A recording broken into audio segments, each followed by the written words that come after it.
Alors, on va revenir donc à Sarah et à ta déportation. Mm.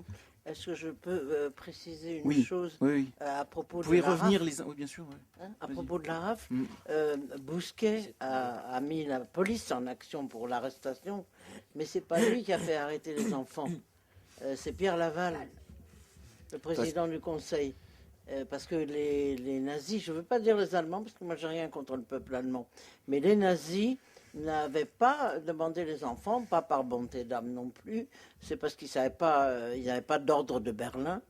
Et en fait, c'est Pierre Laval qui a dit oh non, soi-disant par bonté d'âme, on va envoyer les enfants également. Et finalement, tu sais très bien qu'après on les a envoyés à Beaune-la-Rolande, on les a séparés de leur mère, on a déporté les mères, et puis quelques semaines plus tard, on a déporté les enfants avec d'autres adultes pour faire croire qu'ils étaient avec leurs parents. Et moi je dis toujours, ces enfants-là sont morts 2 fois. La première fois de la séparation avec leur mère et la deuxième fois la bonne dans les chambres à gaz à Birkenau. Voilà. Sarah, je voulais juste rajouter que dans le convoi du père de Victor, le convoi numéro 8 du 20 juillet 1942, il y a un survivant aujourd'hui, c'est Henri Borland. Donc voilà. Voilà, je te laisse la parole, Sarah. Alors maintenant, c'est ta déportation. la déportation. Oui. Alors le voyage aussi. Oui, bien sûr. Bon. Alors donc le 20, on nous a prévenu le 29. On nous a dit qu'on serait déporté le lendemain. On ferait partie d'un convoi. Et ma mère m'a fait écrire une lettre que j'ai jetée par-dessus un balcon sans enveloppe. Et j'ai la lettre du 29 mai 1944, parce que c'est un oncle l'a reçu. J'avais 2 sœurs de ma mère qui étaient mariées avec des non-juifs, donc en principe ils ne craignaient rien. Et il n'y avait pas d'enveloppe, j'ai mis sur le verso de la lettre vient de Drancy, la personne qui la trouvera serait gentille de bien vouloir la faire parvenir à telle adresse, et mon oncle donc l'a reçue. Le lendemain, on nous a parqués, donc je crois que je l'ai déjà dit, dans un coin de la cour. On était 1000, je sais les chiffres exacts de mon convoi, on était 1004 personnes, et je sais que 627, ce sont les chiffres donnés par Serge Klarsfeld dans son mémorial, 627 ont été gazés à l'arrivée, et on a sélectionné pour le travail 239 hommes et 134 femmes. Et en 1945, quand nous sommes revenus, nous étions seulement 81. Bon, c'est plus évidemment que le papa de Victor, mais quand même, on était quand même dans presque l'avant-dernier convoi, et c'est beaucoup aussi. Alors donc, Majoritairement des femmes. femmes et enfants, il y avait des hommes aussi. Hein. De ceux qui sont revenus en 1941.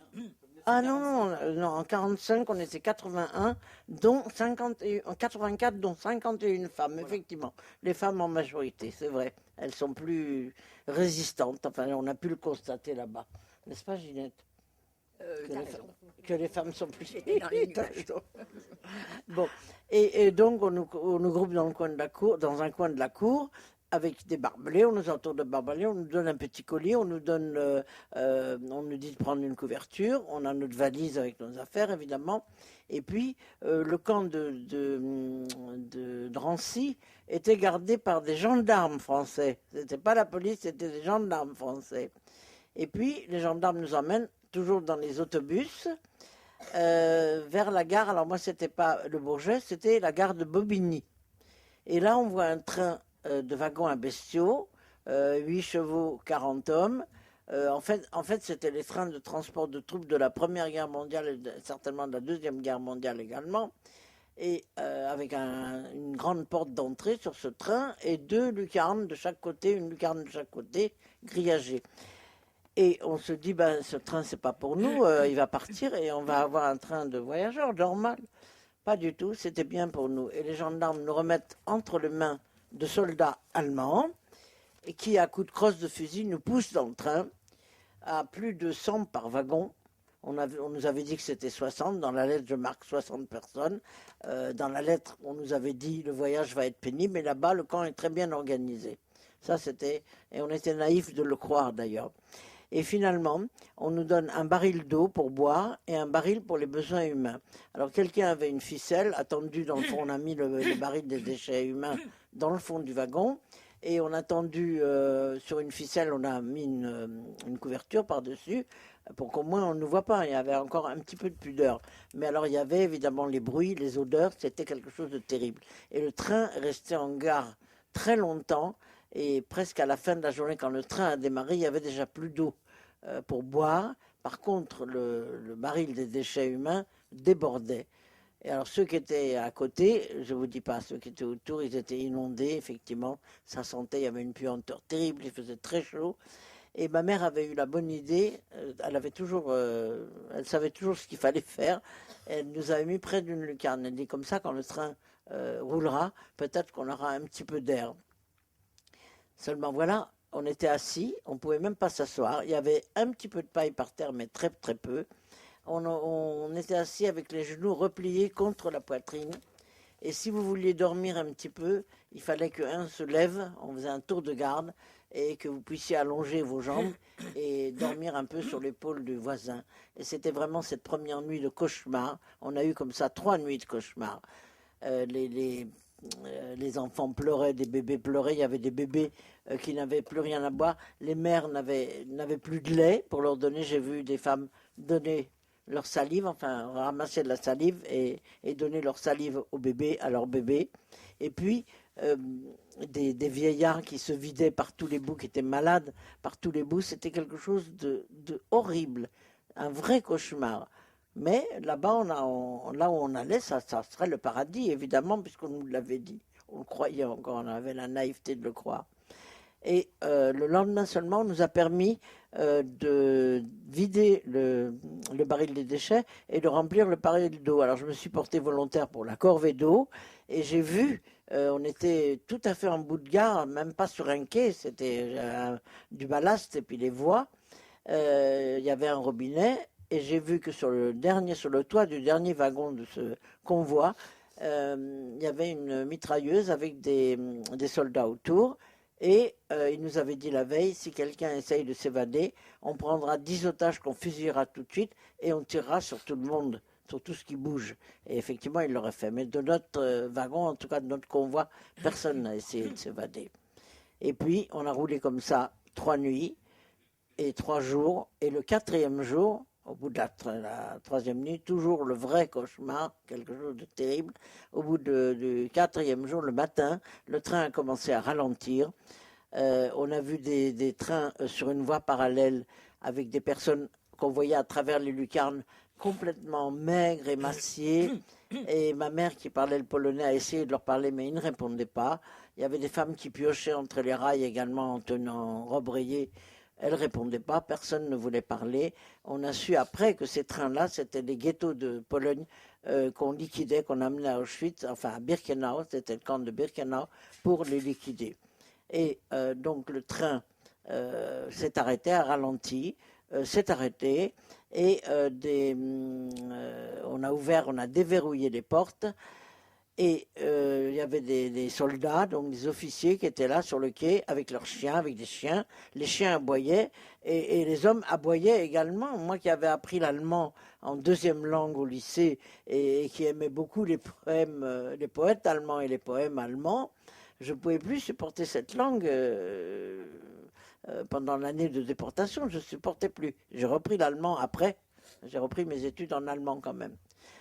Et les portes sont déverrouillées. Il y a des hommes en tenue rayée, je continue là, qui sont montés dans notre wagon, donc le pyjama rayé et le béret rayé également, qui sont montés dans notre wagon et qui nous ont dit, il y avait des Français d'ailleurs, je pense que Jacques Altman devait être de ceux-là, et qui nous ont dit, laissez vos valises, vous les retrouverez plus tard. Alors ça, c'était un premier mensonge, parce qu'on n'a jamais revu nos valises, évidemment. Et ensuite, ils nous ont dit plus bas et en yiddish, puisqu'on parlait le yiddish, donnez les petits-enfants aux vieilles femmes parce qu'ils vont rentrer dans le camp en camion. Alors, et c'était un mensonge aussi, puisqu'on a vu nous-mêmes, quand on est rentré dans le camp, que la porte d'entrée était à 50 mètres de la rampe d'arrivée. Et on nous a fait descendre à coups de crosse toujours. C'était déjà brutal, ça commençait à être vraiment brutal. Et on a séparé les hommes des femmes, ce qui fait que Nadine Efler, qui est une déportée qui vit toujours, d'ailleurs, une amie à nous, a écrit, son père est venu lui dire adieu et lui a dit, si tu t'en sors, ça sera une belle aventure. Et après la guerre, elle a écrit un livre qu'elle a intitulé Si tu t'en sors, où elle raconte justement son père n'est pas revenu. Elle est rentrée dans le camp avec sa mère, on a travaillé, ma mère et moi et sa mère et moi, toutes les quatre, pendant un moment aussi. Sa mère est tombée malade, est allée dans l'infirmerie Revire, ça s'appelait en allemand, qui servait de vivier pour la chambre à gaz. Et puis on n'a jamais revu, elle est morte au mois d'août également. Donc elle était orpheline des deux parents. Et en plus, elle a été déportée elle-même, elle avait mon âge. Et on nous a fait avancer, donc les hommes, on les a emmenés dans le camp de base, c'est-à-dire à Auschwitz 1, et nous étions à Birkenau, Auschwitz 2, un immense camp, mais ça on ne le savait pas encore.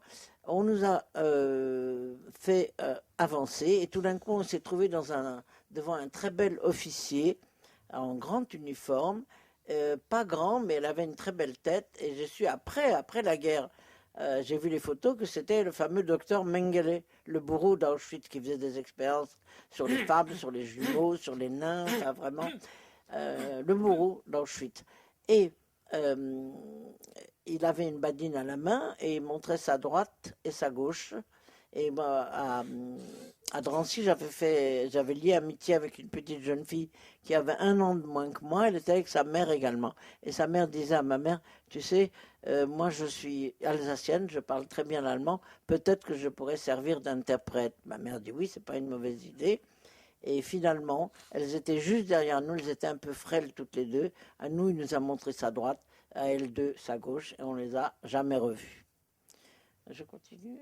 Alors ensuite, on nous a emmenés dans un baraquement qui s'est révélé être le sauna ou la douche.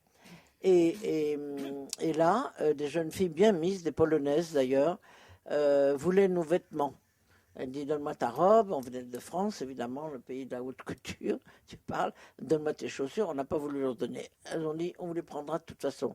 Alors, elles nous ont fait déshabiller, mettre à poil complètement, on ne savait pas quoi cacher, les seins, le pubis, enfin, on mettait les mains où on pouvait, parce que des soldats rentraient là, et entraient et sortaient, et on était vraiment encore pudiques. Et elles nous ont donné un calicot, alors elles ont pris nos noms, elles avaient des listes d'ailleurs, et elles nous ont donné un calicot avec un numéro.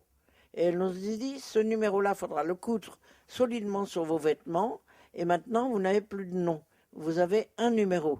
Et il faudra l'apprendre par cœur en allemand. Moi, encore, ça allait. Et ma mère aussi pour l'allemand. Mais d'autres, les Français ne sont pas doués pour les langues en général. Alors vraiment, répéter leur numéro en allemand, c'était difficile. Et elles ont commencé, on était nus, je vous rappelle, elles nous ont tatoué un numéro sur le bras. Vous voyez celui de mon ami aussi. C'est beau le mien. Et le tien est très beau, le mien n'est pas beau. Enfin bon, et j'ai voulu justement, quand on a commencé à me piquer, avec une aiguille, avec une plume, pardon, sergent-major, trempée dans l'encre de Chine, et chaque point est un trou, quoi, on vous fait mal. Et au début, j'ai voulu effacer, et j'ai reçu un aller-retour de gifles magistrales, et je me dis, mais où est-ce que je suis tombée, là? Mes parents ne m'avaient jamais battu. J'avais donc 16 ans à l'époque. Et puis, ensuite, on nous a fait passer dans une autre pièce. Et là, on nous a tondus complètement. On nous a rasé le crâne, sous les bras, le pubis, enfin partout où il y avait des poils. Et puis, les filles, on leur avait demandé, justement aux Polonaises, on leur dit, et ceux qui sont arrivés avec nous et qui sont rentrés dans le camp en camion, où est-ce qu'ils sont? On ne les voit pas. Alors, elles nous ont dit, regardez par la fenêtre, vous voyez. Alors, on voyait d'un côté 2 grandes cheminées, d'où sortaient de hautes flammes rouges, et au-dessus des flammes, une fumée noire. Et elles nous ont dit, vous voyez, les vôtres, ce soir, ils brûleront là. Mais avant, ils seront passés par la chambre à gaz. Elles nous ont expliqué ça. Et alors, elles sont folles, on n'a pas voulu les croire. Et quand on est entré dans une pièce en caillebotis, il y avait des caillebotis de bois, avec des pommes de douche aussi, on s'est dit, c'est peut-être là la chambre à gaz. Et j'ai vu ma mère s'écrouler pour la première fois, et pratiquement la seule fois, elle n'a jamais pleuré. Elle dit, qu'est-ce que j'ai fait? J'ai été chercher un enfant sur la Côte d'Azur, parce qu'en 40 j'étais dans une maison de Lausée sur la Côte d'Azur pour éviter les bombardements. Elle est venue me chercher, m'a fait passer la ligne de démarcation. Mais elle avait tort, c'était le destin. Simone Veil a été arrêtée à Nice, hein. Et c'était une étuve. On nous a étuvés. Et puis ensuite, on nous a donné des vêtements de bric et de broc. Il n'y avait plus de vêtements rayés, de rebrayés, parce qu'arrivait depuis le printemps 1944, ils se déportaient tous les juifs hongrois, qui n'avaient pas déporté avant, mais les Allemands avaient exigé de déporter les juifs hongrois, et il arrivait et liquidait les ghettos de Pologne. Ce qui fait que rien... les fours crématoires, il y en avait 4 fours crématoires, 2 derrière un rideau d'arbre qui marchaient mal, et les 2 qu'on avait vus qui marchaient vraiment à plein rendement, jour et nuit, jour et nuit. Seulement, il ne suffisait plus à brûler les cadavres qu'on sortait de la chambre à gaz. Ce qui fait qu'on nous a mis ensuite dans un baraquement en quarantaine. D'abord, quand on est sorti de là, il faisait déjà gris, mais on voyait ces flammes, le ciel était rose, illuminé par les flammes, et on a senti l'odeur, on a su après que c'était l'odeur de chair brûlée. Et ça, je dis toujours aux jeunes que j'emmène à Auschwitz, enfin qu'on accompagne à Auschwitz, et aux adultes également, ça on ne peut pas vous le transmettre. Cette odeur de chair, on vous le dit, mais on ne peut pas vous transmettre. Nous, on leur a donné jusqu'à notre mort cette odeur de chair humaine brûlée. Et on nous a emmenés donc dans des baraquements, des baraques basses, et on nous a mis sur des bas-flancs, donc 3 étages de bas-flancs en bois, et là on couchait à 6 ou à 8, ça dépendait de la largeur des bas-flancs, en sardine pour pouvoir respirer un petit peu. Et on avait des corvées, donc on n'était pas censé travailler en quarantaine, mais on nous emmenait à des corvées, et justement c'est ça que je voulais raconter, qu'une des corvées, on m'a mise une fois sur un camion débâché, donc sur le plateau duquel il y avait une espèce de poudre blanche. Et quand on est monté sur ce camion, j'ai tout de suite senti, j'ai dit c'est de la chaux vive. Et comme on nous avait affublés de vêtements assez fantaisistes, il n'y avait plus de vêtements rayés, j'avais un pantalon de grand-mère qui dépassait, il y avait la dentelle en bas, donc j'ai découpé la dentelle et je me suis mis ça sur la bouche et le nez, parce que ça piquait terriblement, les yeux pleuraient, on n'a pu travailler qu'1 heure comme ça. Et on nous a conduites, on était plusieurs filles, après ils ont changé d'équipe, on nous a conduites près d'une fosse qu'ils avaient fait creuser par des déportés également, par des détenus, et il y avait des cadavres que les fours crématoires ne pouvaient pas brûler parce qu'il y en avait trop, les cadavres qui étaient sortis de la chambre à gaz, et nous on était chargés de pelleter la chaux vive sur ces cadavres-là. Et j'avais toujours cru que c'était pour dissoudre les cadavres, enfin, qu'il ne reste plus aucune trace, mais pas du tout. J'ai appris assez récemment qu'en fait c'était pour éviter une épidémie, et qu'ensuite, quand ils auraient déjà évacué tous les trains qui arrivaient de Hongrie et les trains des ghettos de Pologne, on enlèverait la chaux vive et on brûlerait donc les cadavres. Voilà, ça c'était une des corvées, et j'arrête là. Tu peux donner peut-être un exemple d'un commando de travail, une journée Oui, une journée à Auschwitz. Alors, c'était la même chose, peut-être le jour de travail, parce qu'après on nous a mis dans un camp de travail, et ma mère n'a pas voulu dire, elle était couturière, et j'ai la même étoile que Victor aussi, doublée par ma mère, parce que ça se présentait comme un rectangle, ces étoiles juives là. Très mignonne, je l'ai, mais je ne l'ai pas apportée aujourd'hui. Et ma mère n'a pas voulu dire qu'elle était couturière pour ne pas être séparée de moi, puisque moi j'étais seulement lycéenne, je n'avais aucun métier, bien sûr. Et on est resté pour les commandos les plus durs, les Außenkommandos, c'est-à-dire les commandos extérieurs, où on creusait des routes, enfin des canaux de drainage, on transportait des rails de chemin de fer. Et je vous assure qu'en hiver, quand il faisait très froid, on n'avait pas de gants, il fallait faire attention quand on reposait les rails parce ils étaient gelés, il fallait faire attention de bien détacher doigt par doigt, sinon la chair restait collée sur les rails. Et dans ce commando de travail, alors une journée, on nous levait à 4 heures du matin, aufstehen, Kaffee holen. Alors on voulait des volontaires, mais on sortait les volontaires à coups de trique et de matraque pour aller chercher l'eau chaude qu'on appelait café. On nous mettait en rang par 5 devant devant le bloc, enfin le baraquement, et on nous comptait pendant 1 heure ou 2 heures. Il fallait que tout tombe juste. Et il fallait sortir même celles qui étaient mortes la nuit de maladie ou de mauvais traitement. Il fallait les aligner également pour que les comptes tombent justes. Et ensuite, au bout de 2 heures, on distribuait donc ce café dans des gamelles, l'eau chaude, et on partait au travail. Alors, on passait le portail du camp, alors en rangée par 5, en marchant au pas, au son d'un orchestre de détenus qui jouait des marches entraînantes ou des valses. On passait donc ce portail. On faisait 1 ou 2 ou 3 ou 4 kilomètres à pied pour arriver sur notre lieu de travail. Et on distribuait donc les outils, les pelles, les pioches, enfin tout ce dont on avait besoin. Et on travaillait jusqu'à midi. Et à midi, on avait une pause d'une demi-heure pendant laquelle on distribuait de la soupe. Alors, une soupe claire, il n'y a que le dimanche qu'on avait quelques brins de viande dans la soupe. Mais sinon, c'était une soupe très claire, parce qu'en fait, il y avait une hiérarchie, ça je peux le dire aussi, dans le camp, il y avait une hiérarchie, ils étaient très intelligents, eux-mêmes ne se salissaient pas tellement les mains. Il n'y a qu'une fois que j'ai vu un officier, tuer un soldat russe prisonnier de guerre, hein. Mais comme ils n'avaient pas signé la convention de Genève, ils pouvaient faire ce qu'ils voulaient. Alors le prisonnier russe n'avait pas soulevé son calot ou pas salué au passage de cet officier, donc il l'a fait agenouiller et il lui a tiré une balle dans la nuque. C'est la seule chose. Sinon, ils avaient fait sortir des gens des prisons. On avait tous des insignes différents. Les Juifs avaient un triangle jaune, 2 triangles superposés, jaunes, ou rouge et jaune, ça dépendait s'ils étaient déportés politiques, enfin, il y avait des catégories. Et les triangles verts étaient des gens qu'on avait sortis des prisons en Allemagne et qu'on avait mis dans les camps pour tuer.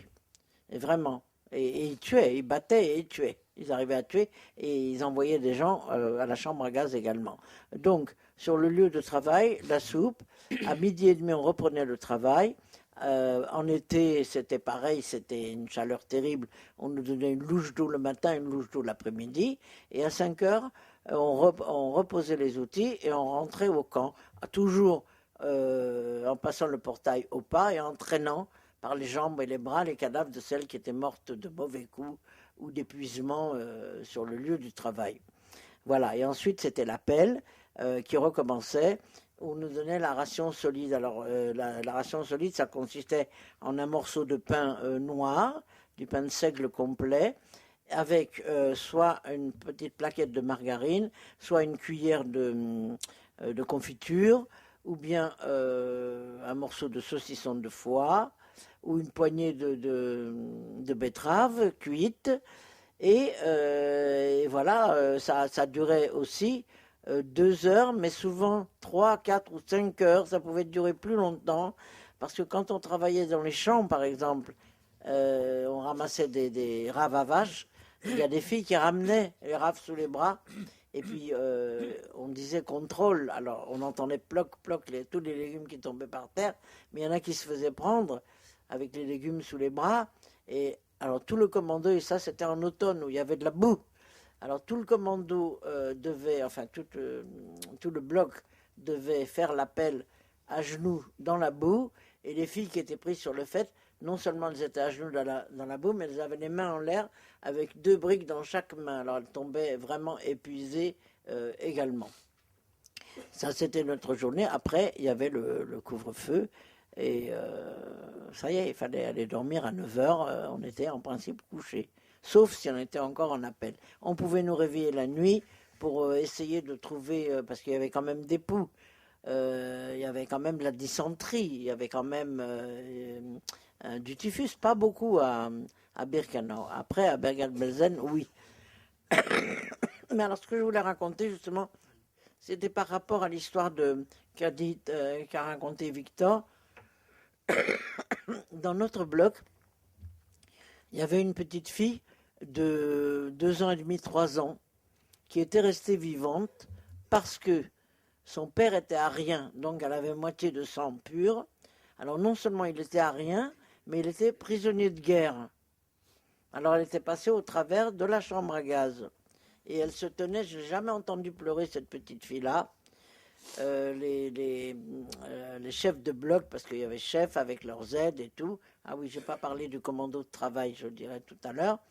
Elle restait debout comme ça, en appel, devant sa mère, puisqu'on était par 5. Et les SS et les auxiliaires SS qui passaient nous compter, à chaque fois qu'ils la voyaient, elle était très mignonne, une petite Eva. Il lui caressait la tête ou la joue, alors que 10 minutes auparavant, il venait de gazer une centaine d'enfants. C'est vraiment la perversion la plus terrible. Alors, commando de travail, je dis. On va peut-être revenir sur le commando de travail et puis les marches de la mort. Oui, ça on va passer la parole à Ginette. Oui, peut-être qu'elle parlera des, voilà. Et puis des commandos de travail. Où ça viendra dans les questions aussi. Hein. D'accord, oui. Bah, écoutez, on a été dans les mêmes endroits, mais on n'a pas quand même les mêmes histoires. Sarah a été déportée. Quand est-ce que tu as été déportée, toi, au mois de mai? Oui, moi, je suis arrivée au mois d'avril et il y a une grande différence entre les deux. Au mois d'avril, le train s'arrêtait en dehors du camp. Donc, il y avait l'histoire des camions. Si vous êtes... je ne vais pas vous raconter l'histoire du train, puisque je serais passée la première, je vous aurais raconté, mais puisqu'elle est passée la première, elle l'a raconté. Pour moi, ce n'était pas pareil. Moi, je n'ai pas entendu d'enfants pleurer, parce que je pense que dans mon wagon, il n'y avait pas d'enfants en bas âge. Je pense que c'était seulement mon frère. Moi, de toute façon, dans le wagon, ce qui m'intéressait, c'est d'être avec ma petite famille et avec les amis que j'avais fait à Drancy. Donc, ça a été, je les avais avec moi, ça me suffisait. Je ne me suis pas occupée s'il y avait à côté des plus vieux, des malades. Je ne sais pas, je ne les ai pas vus, mais j'avais mon petit groupe. La question de la tinette, elle parle de l'eau au départ.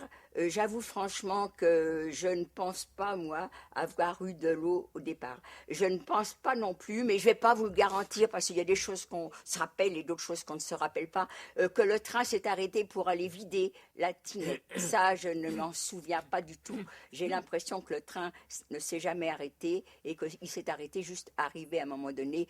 Comment qu'on a su que c'était Birkenau, j'en sais rien, mais toujours que ça a été un très agréable moment quand les portes ont été déverrouillées et qu'enfin un bol d'air frais, parce que c'était au mois d'avril et il faisait très froid encore le matin, mais ça a été un régal. Parce que l'odeur, le train ne s'était jamais arrêté, donc imaginez l'odeur de cette tinette qui débordait, de ces gens qui étaient, combien qu'on était, je ne sais pas, 80, 90, nous on n'avait pas à se lever pour se remplacer pour une qui s'allongeait. Ça s'est pas passé comme ça dans le wagon, mais peut-être que dans l'autre bout, ça se passait comme ça, j'en sais rien, je ne me souviens pas. Toujours est-il qu'on avait du mal, c'est vrai, à placer nos jambes, et qu'une fois qu'elles ont été placées, on ne bougeait plus. Donc, quand le train s'est arrêté et qu'enfin on a ouvert les portes, ça a été vraiment un moment très agréable, mais de très très courte durée, parce que c'est là qu'on a entendu, qu'on a vu les projecteurs qui nous éblouissaient, qu'on a entendu les hurlements des officiers allemands, de leurs chiens, et on a vu un petit groupe qui grimpait en vitesse dans notre wagon, qui nous a éjectés du wagon parce que eux aussi avaient l'ordre de faire vite, et le mot Schnell, parce que comme elle dit que les Français n'étaient pas doués pour les langues, j'avoue franchement, je fais partie des Françaises qui ne sont pas douées pour les langues, et donc j'ai jamais su parler aucune langue, mais Schnell, je l'ai appris tout de suite, Raus, je l'ai appris tout de suite, et toutes les injures, je les ai appris tout de suite, parce qu'on ne connaissait que ça. Donc, d'un seul coup, on a de l'air, mais comment qu'on a su qu'en effet, il fallait... Je pense que c'est ceux qui étaient montés dans le camion, dans le wagon, qui nous ont dit « Laissez toutes vos affaires, vous les récupérez ». Nous, on n'avait rien, alors on n'avait rien à récupérer. Mais moi, ce que j'ai entendu, c'est que ceux qui sont fatigués, il y a des camions pour vous. Moi, j'estimais que mon père était vieux, il avait 61 ans, pour moi c'était vieux, j'en avais 19, que mon petit frère s'était un peu trouvé mal dans le wagon, manque d'air. Donc, je leur ai dit... monter dans le camion. Mais j'ai toujours eu, ça pour moi, ça a toujours été un remords. C'est de ma faute, c'est de ma faute, c'est de ma faute. Mais en fin de compte, on se croit toujours responsable de quelque chose. Donc, mais je n'ai même pas vu partir. Je les ai même pas vus partir. Ils ont été happés par qui, j'en sais rien. Mais Mais bon, j'aurais pas dit à tout à l'heure quelle importance. On nous disait qu'on allait se revoir dans le camp, alors bon, bah, je les verrai tout à l'heure. On entend aussi que les autres doivent être les femmes et les enfants d'un côté, les hommes de l'autre. Mon neveu avait 14 ans. Lui, il se considérait comme un homme. Il n'aurait jamais voulu être avec moi. Qu'est-ce qui se serait passé s'il était venu avec moi? Il avait 14 ans. Est-ce qu'il serait rentré dans le camp? Est-ce qu'il ne serait pas rentré dans le camp? Est-ce que moi, je serais partie avec lui? Enfin, toutes ces questions sont ridicules. Lui, il s'est considéré comme un homme. Il a été avec les hommes et il est rentré dans le camp parce qu'à 14 ans, il en paraissait facilement 15-16. Donc, lui non plus, je ne l'ai pas vu. Lui non plus, je n'ai pas dit à tout à l'heure. Mais lui, quelle importance? On disait qu'on allait se revoir. Alors, nous, par contre, les femmes qui voulaient marcher, et il y en avait pas mal, avec leurs enfants, mais quand les hommes sont montés dans le wagon, ils ont murmuré aux oreilles, ceux qui ont des enfants en bas âge, donnez-les aux personnes âgées. Dans mon wagon, il n'y avait pas d'enfants en bas âge. Mais par contre, quand j'étais dans les rangs, il y avait une femme avec un enfant. Parce qu'après, il a fallu se mettre 5 par 5. Et là, c'était plus Schnell, au contraire, c'était Langsam. Et Sarah vous a expliqué, on passait 5 par 5 et les officiers qui étaient là, en quelques secondes, même pas des minutes, ils vous évaluaient. Si vous aviez moins de 15 ans, vous alliez à gauche. Si vous aviez plus de 45 ans, vous alliez à gauche. Cette personne qui était avec un bébé dans mon rang, ils ont voulu lui enlever le bébé et la mettre avec une autre personne qui était plus. Elle n'a pas voulu, alors elle a été à gauche, ils ne se sont pas battus avec elle. Et les autres, on est partis à pied. Combien qu'on est partis à pied, ça je ne le savais pas, je l'ai appris à Birkenau, dans le camp des Français. Sur les 800 femmes, que nous étions 800 femmes et enfants, dans le camp est rentré seulement 91 femmes. C'est tout. 91 femmes. Chez les hommes, je ne sais pas combien qu'ils étaient, je ne l'ai pas retenu. Mais 91 femmes sur 800 femmes, vous voyez un peu le pourcentage. Et les 91 femmes, c'est vrai que ça a été pénible, on est rentré et c'était dur parce qu'on était à travers champs pour marcher, qu'on avait des petites chaussures qui collaient, mais il y avait, plus on avançait, une espèce d'odeur qui nous chatouillait les narines et qu'on ne savait pas définir. Mais moi, ça confirmait mon histoire. J'allais dans une usine et cette odeur, c'était une usine de produits chimiques parce que plus on approchait, plus l'odeur était forte. Et quand on est rentré dans le camp, cette fumée, cette odeur, c'était mon usine. Ça y est, je l'avais mon usine. J'allais rentrer dans mon usine. Et comme a dit Sarah, on nous a emmenés. Moi, je n'ai pas croisé des gens parce qu'on est arrivé à l'aube et que nous rentrions, nous étions en dehors du camp. Quand eux sont rentrés, ils étaient dans le camp déjà, donc elle a croisé des groupes. Moi, je ne les ai pas croisés, je les ai vus après ces femmes-là. Donc, on nous a embarqués dans une pièce, comme vous a dit Sarah, et pour moi, ça a été le commencement de l'enfer. Voilà. Que mon père et mon petit frère soient partis, je ne savais pas encore ce qui serait devenu. Que mon neveu soit pas... Je ne savais pas non plus si je pensais que j'allais le revoir. Donc... mais l'enfer, pour moi, ça a été d'abord la nudité.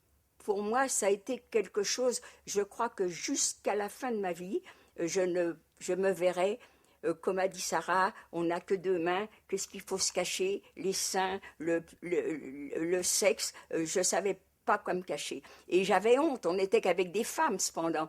Et mon regard, moi, chez nous, on était 6 filles. Mais 6 filles qui ne se montraient jamais nues. Même avec les sœurs, on ne se montrait pas nus. On était tellement pudiques. Moi, j'ai jamais vu ma mère autrement qu'en combinaison. Moi, jamais je l'ai vue nue. Et d'un seul coup, mon regard se porte sur une femme. J'avais jamais pensé que ça pouvait exister. Je me demandais ce qu'elle avait sur les cuisses. Et sur les cuisses, c'était son ventre. Cette pauvre femme avait dû avoir des enfants ou avoir maigri en prison, peut-être. Mais moi, j'avais j'avais jamais vu ça. Moi, j'ai jamais vu des poitrines qui tombaient. Et mon regard, il s'est porté là. Et peut-être qu'il y en a qui n'ont même pas vu cette femme-là. Moi, oui, je l'ai vue. Et alors après, naturellement, on nous a mis, et ça a été le tatouage. Moi, je suis tombée sur quelqu'un qui avait vraiment une très bonne écriture, qui était très soigneuse. Elle m'a bien tatoué, j'ai un très joli numéro, merci madame, parce que j'ai des amis qui ont eu, c'était raté, ou d'autres qui ont 3 chiffres très foncés et les autres très clairs. J'ai un beau numéro. Donc je montre, j'étais longtemps sans le montrer, mon numéro. Et puis après, ça a été la découverte du camp. Cette odeur, comme a dit Sarah, il y en a qui étaient ces femmes qui nous inscrivaient et qui nous tatouaient. Est-ce qu'elles parlaient français? Je ne sais pas. J'avoue franchement que je ne sais pas. Mais on apprend que ceux qui sont... Il y en a qui ont demandé, alors, quand est-ce qu'on va voir ceux qui sont montés dans les camions? Et elles nous disent, c'est eux, c'est ça, c'est la... Quoi, c'est eux? Mais qu'est-ce que c'est eux? C'est eux. On nous explique qu'ils ont été à la chambre à gaz et maintenant ils brûlent. Mais vous ne pouvez pas le croire. Pour nous, ces femmes, elles sont tellement méchantes, elles sont tellement jalouses que nous, on vient d'arriver, on est encore fraîche, même si on est fatigué par le voyage. Et puis en plus, on est française, on ne nous aime pas. Mais c'est pas possible, c'est pas vrai. Et puis après, on nous emmène pour le rasage, pour raser, comme a dit Sarah, tous les poils et tous les cheveux. Et là encore, on pose la question, alors elles nous disent la même chose. Alors, on ne le croit encore pas. Elles sont tellement méchantes, tellement jalouses. Mais c'est pas vrai. Moi, mon père était pas malade. Mon petit frère était pas malade. Tous ceux qui sont partis en camion n'étaient pas malades. Peut-être que dedans, il y avait quelques personnes qui étaient malades. Mais combien? Peut-être une dizaine qui étaient très malades. Et encore, les autres sont partis parce qu'ils les trouvaient trop jeunes ou trop vieux pour rentrer à pied. Alors, c'est pas vrai, c'est pas possible. Et puis le lendemain et le surlendemain, ceux qui étaient avec des femmes. Moi, j'avais des hommes avec moi, donc je n'ai jamais vu revenir, je ne pouvais pas contrôler, parce que les hommes étaient dans un autre camp que nous. Et donc, quand j'ai appris, on l'a su tout de suite. On l'a su tout de suite, la confirmation, c'était même le lendemain. On ne les a pas vus revenir. Et après, on sait qu'ils sont partis à la chambre à gaz. Et on est tellement, après, devenu vraiment insensible que quand tous les Hongrois sont arrivés et que là, au début, ils nous faisaient rentrer dans les blocs quand un convoi arrivait pour pas qu'on les voie, et après, ils en rentraient tellement qu'on les voyait arriver, on les voyait se diriger vers la chambre à gaz, et on voyait les petits gosses qui sautillaient pour se dégourdir les jambes. On était tellement devenus insensibles que on aurait dû pleurer sur ces pauvres gosses, sachant qu'on savait qu'une heure après, ils ne seraient plus là, même pas. On les voyait partir. Et puis après, il y a eu la quarantaine, où la quarantaine, comme a dit Sarah, c'était des corvées ridicules, porter des pierres. Et moi, j'ai eu la dérouillade. C'est la première fois de ma vie que je voyais quelqu'un être battu, parce que ma mère... elle n'avait pas trop la main leste, donc battue, ça c'est pas. Mais battre comme ça quelqu'un jusqu'à ce qu'elle tombe par terre, jusqu'à ce qu'elle ait les lèvres ouvertes, l'arcade sourcilière ouverte, après la faire lever et nous obliger. C'était en quarantaine, c'était une corvée, il fallait porter des pierres d'un endroit à un autre, c'était le début mai, il faisait beau, cette personne avait l'accent marseillais, peut-être qu'on était en train de blaguer, parce que quand on est jeune, on arrive même dans des moments comme ça, à sourire, peut-être même qu'on fredonnait, je ne sais pas, mais on n'avait pas vu une soldate qui nous avait repérés. Et quand elle nous est tombée dessus, ma pauvre copine qui était devant, copine non, c'est pas vrai, elle n'était pas encore ma copine, on ne se connaissait même pas, elle a commencé à la dérouiller, ça a été affreux. Et après, moi je savais, j'étais lâche, qu'est-ce qu'il fallait que je fasse? Je lui retienne la main, mais j'avais peur. J'étais paralysée par la peur. Et j'avais encore le trac dans la main et mes pierres qui étaient à mes pieds. Et elle, la pauvre, elle était par terre. Elle lui donnait des coups de botte, des coups. Et une fois qu'elle l'a bien battue, qu'elle était en sang, elle l'a relevée et elle nous a obligés de porter ces pierres en courant.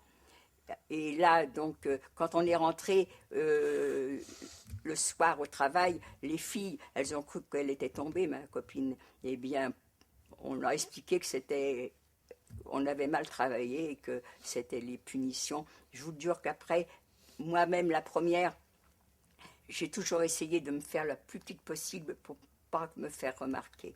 Mais cette fille-là, ça lui a réussi parce que la Blokova, c'est celle qui était responsable de l'endroit où on couchait. Eh bien, elle a eu pitié d'elle et du coup, elle lui a posé des questions certainement et elle a dit qu'elle était cartomancienne. C'était peut-être pas vrai. Du coup, elle a fait les lignes de la main à beaucoup de les Chtubova, les Blokova. Toutes celles qui avaient un petit grade étaient privilégiées. Et à ce moment-là, elle faisait les lignes de la main à tout le monde. Ça lui a peut-être sauvé la vie. Je ne sais pas ce qu'elle est devenue. Je sais qu'elle est rentrée et après, elle est partie en Amérique. Et puis alors après la quarantaine, naturellement, il y a eu le bloc. Et moi, j'ai fait le même travail que Sarah en hausse commando, porter les rails, creuser les fossés, selon la taille des fossés.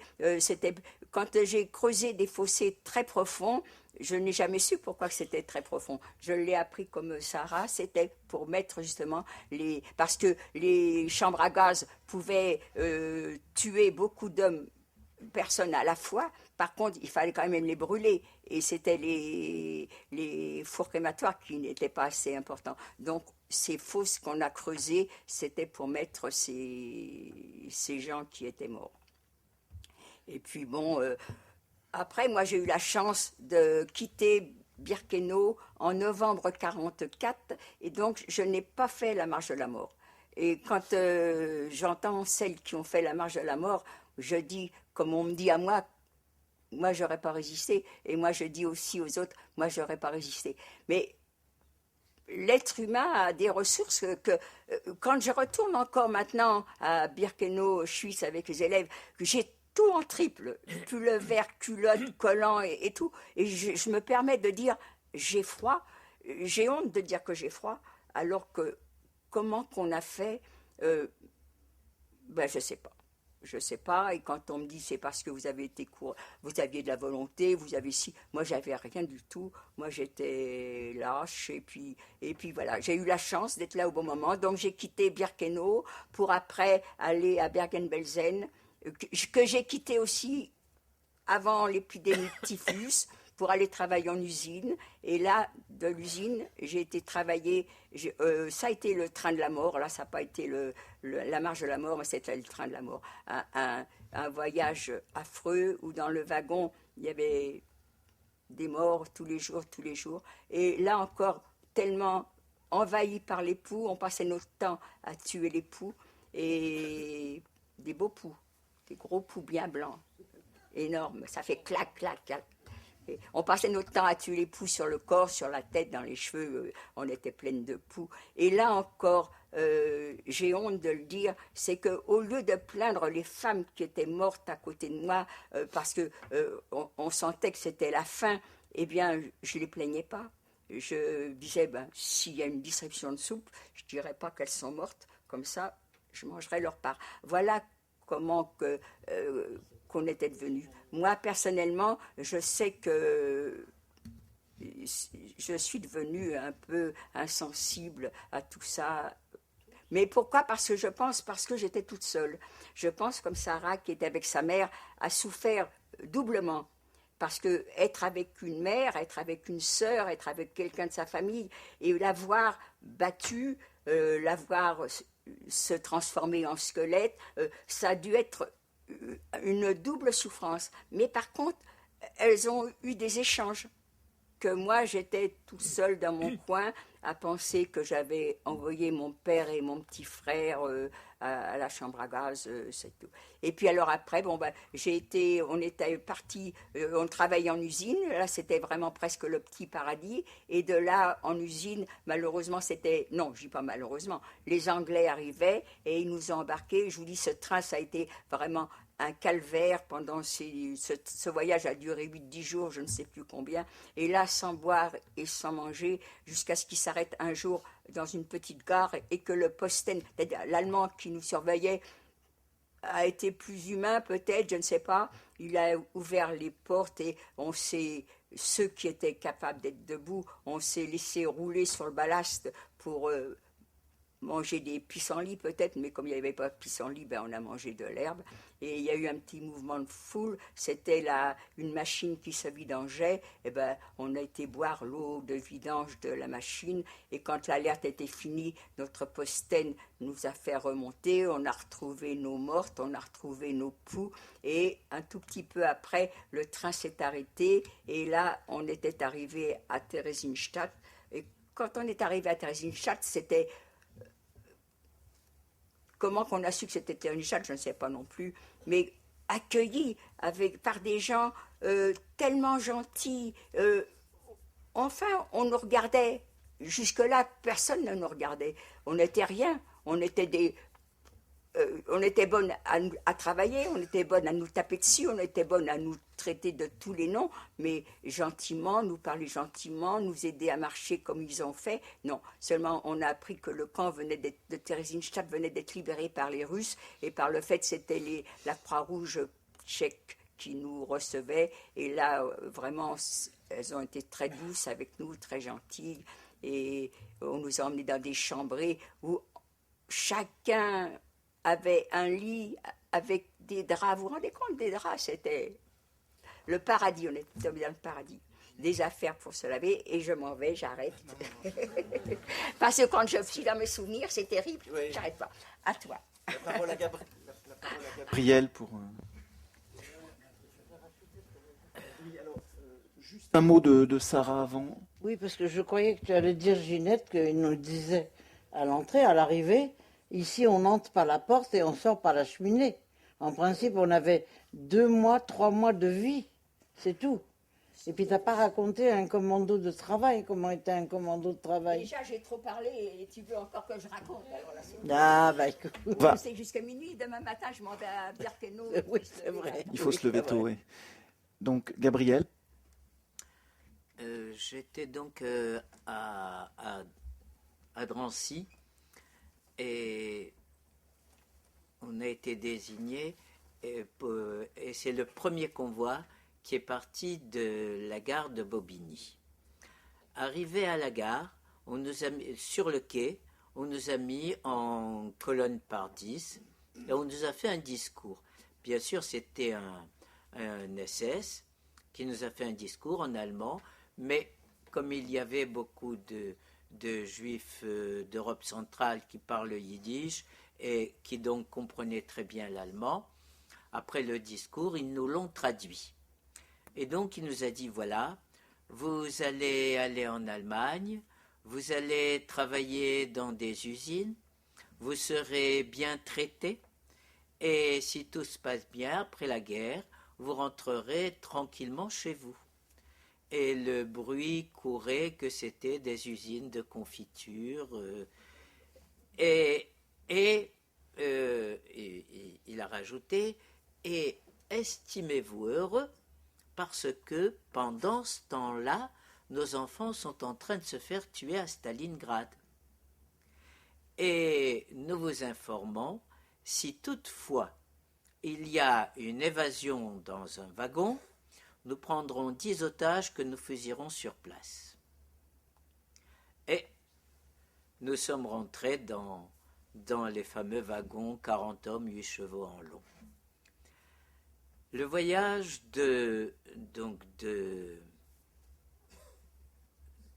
pas de Drancy, non. De Bobigny, de la gare de marchandises de Bobigny. Le voyage de Bobigny jusqu'à Auschwitz a duré, je ne peux pas dire exactement parce que je ne suis pas sûr du temps, mais peut-être 3, 4, 5 jours. Et on était tranquille. Le train est arrivé entre Birkenau et Auschwitz. Et au moment où le train est arrivé, on nous refait un discours en nous disant, voilà, vous avez été éprouvé par le voyage, ça a été difficile, ça, voilà, il y a des camions avec des marchepieds. Ceux qui sont fatigués, ceux qui ne sont pas bien, etc., montent dans les camions, et les autres, en colonne par 10, rangés. Et moi, je me précipite vers le camion, et mon beau-frère m'attrape par la chemise et me dit « Tu n'as pas honte, nous sommes jeunes, nous sommes encore en bon état et tout. » Et 2 jours après, on a su que le camion allait directement à la chambre à gaz. Nous rentrons donc à Birkenau. Birkenau, il y avait 4 ou 5 camps entourés de barbelés à haute tension, mais il y avait 4 ou 5 camps. Le camp de quarantaine, le camp d'arrivée, le camp de quarantaine, le camp de travail, le camp des tziganes et le camp hôpital. Donc, on est mis dans le camp d'arrivée et on rentre dans une baraque. Ces baraques qui contiennent en général 450 à 500 personnes avec les chalits, ce sont des lits superposés en bois ou en s'entasse. Et là, la baraque, il n'y avait pas de lit, il n'y avait rien. Et au milieu de la baraque, il y a des cheminées et de façon à chauffer. Parce que, bien sûr, en hiver, il fait moins 20, moins 30 facilement. Et si ce n'était pas chauffé, tout le monde serait gelé. Donc, nous rentrons là-dedans. Et puis, ils nous disent, voilà, déshabillez-vous, vous allez prendre une douche, mettez vos affaires bien en ordre, repérez bien l'emplacement par rapport au camp, etc. À la baraque, quoi.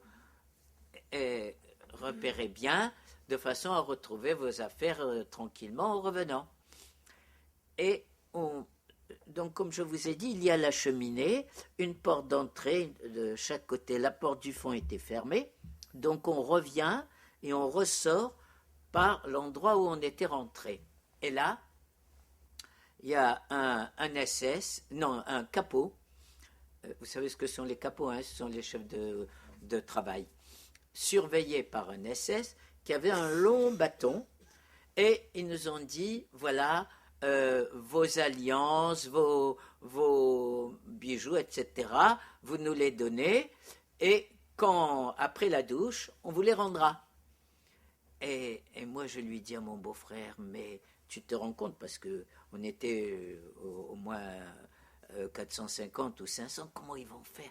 Il me dit, ah oui, il a pensé l'avaler, mais après comment? Bref, on a donné, naturellement. Donc, de là, nous allons directement le bloc d'en face, où c'est le bloc de désinfection et des douches. Donc, dans ce bloc d'en face, on nous tond complètement, et là, des gens enrayés et qui parlaient français. Alors, pour nous, c'était la surprise, qui parlaient français, etc., formidable. Ils étaient habillés enrayés, donc ils nous ont tendu le crâne, sous les bras, entre les cuisses, etc. Et ils nous ont dit, mais vous ne savez pas où vous êtes arrivés ici. Ici, c'est l'horreur absolue. Vous ne tiendrez pas plus de quelques semaines ou quelques mois à la rigueur. Et mon beau-frère qui me dit, tu te rends compte? Voilà, on rencontre des Français. Et qu'est-ce qu'ils font? Au lieu de nous encourager et tout, ils nous sapent le moral. 1 an après, j'étais à Varsovie et il y avait des Hongrois qui venaient et je leur ai tenu le même discours. Et dans le fond, j'ai réalisé que s'ils nous disaient ça, c'était pas du tout une question de morale, c'était pour qu'on sache la vérité, qu'on ne se fasse pas d'illusions, qu'on sache ce que c'était. C'était la mort certaine à 95%.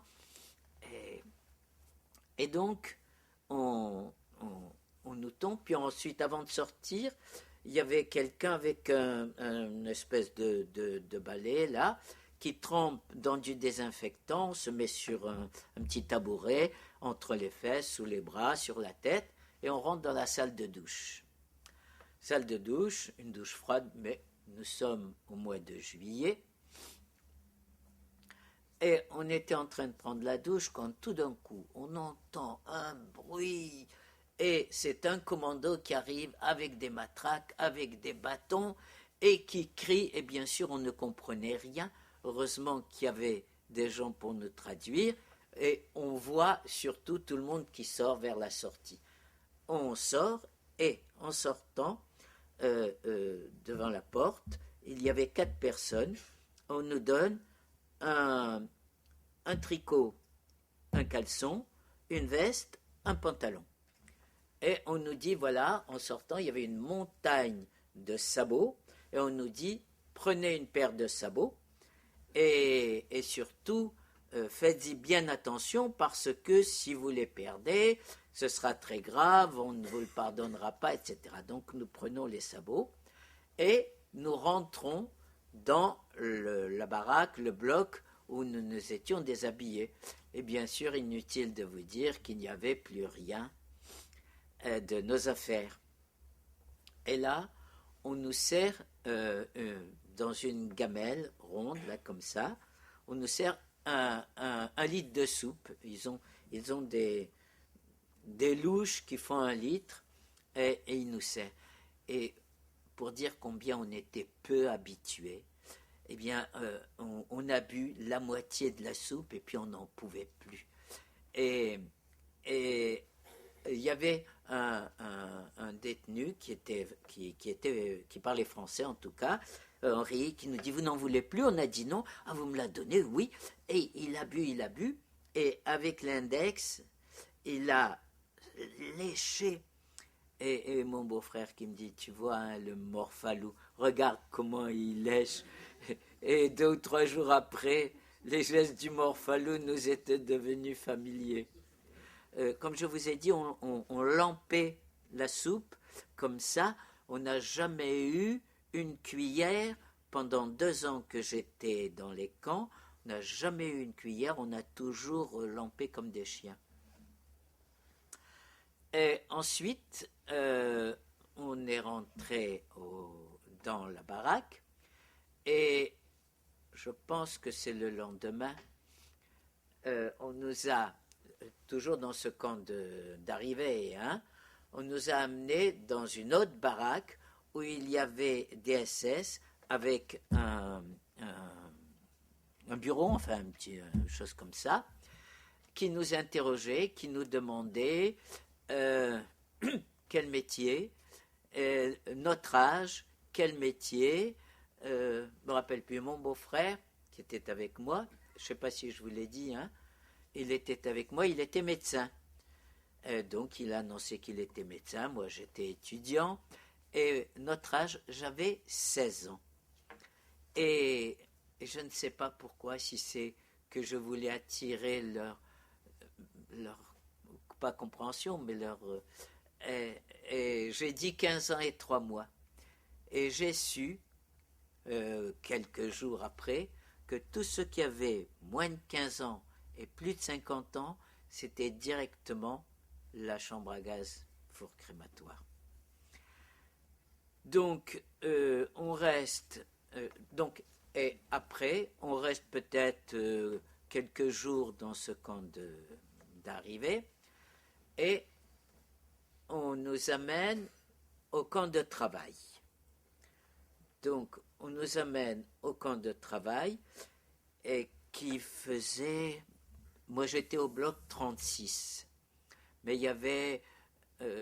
c'était tout le long, et puis il y avait des blocs de part et d'autre, et on faisait l'appel. Les SS n'étaient jamais dans le camp, hein. Un groupe de SS rentrait, et le camp n'était dirigé que par des déportés. Qu'ils soient droit commun, politique, homosexuels, témoins de Jéhovah, etc. On avait tout ça. Mais les SS, eux, ils ne rentraient pas. Donc, il rentrait, il faisait l'appel, il comptait, et donc il comptait 10, 20, 30, et puis la dernière rangée, c'était les unités, et quand ils avaient tout compté, ils allaient au capitaine, aux choses, et ils annonçaient, et ils partaient. Si toutefois il y avait une petite discussion où on n'était pas sûr ou quoi, ben, on recommençait, ça pouvait durer des heures. Quand il y avait une sélection, le soir, c'était pas le matin, parce que le matin, après l'appel, on faisait les commandos de travail, et on allait travailler. Mais le soir, après l'appel, c'était la distribution, on rentrait dans le bloc et on nous distribuait la ration de pain. Et des fois, on nous disait ne bougez pas. Et donc, un autre groupe de SS entrait, et là, on nous disait toute la première rangée, un pas en avant, déshabillez-vous, posez vos affaires par terre, et on était tout nus. Et les SS passaient, et ils désignaient, ils sélectionnaient ce qu'ils désignaient.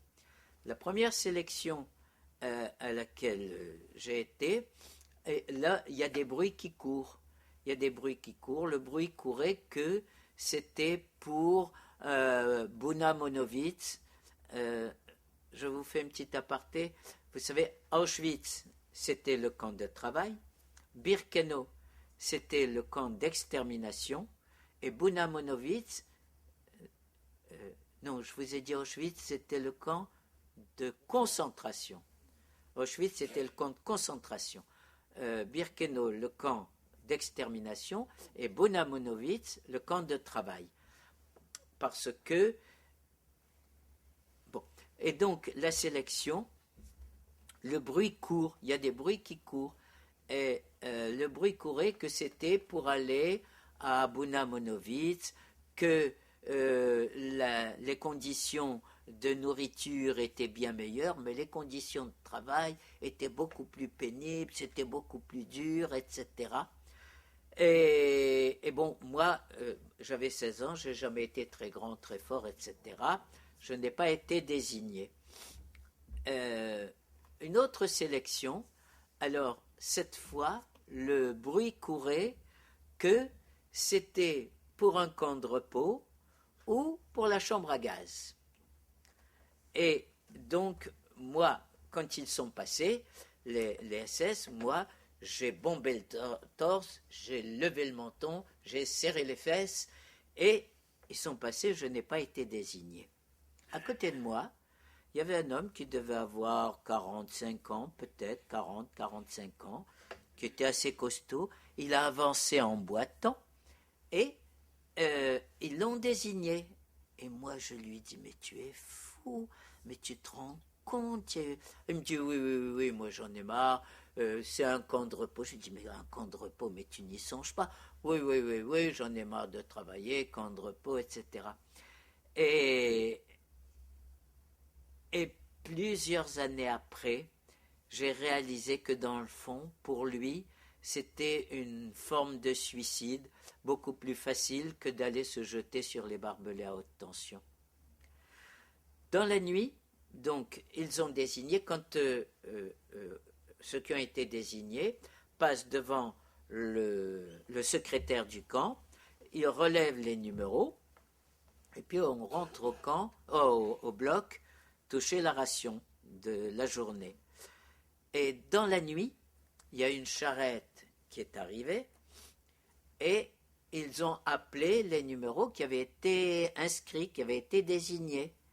Et parmi eux, parmi ceux qui ont été appelés, il y avait un ami, un Tunisien, Maurice Houry, qu'il s'appelait, et qu'on a appelé, et il n'a pas voulu descendre de la paillasse là où il était.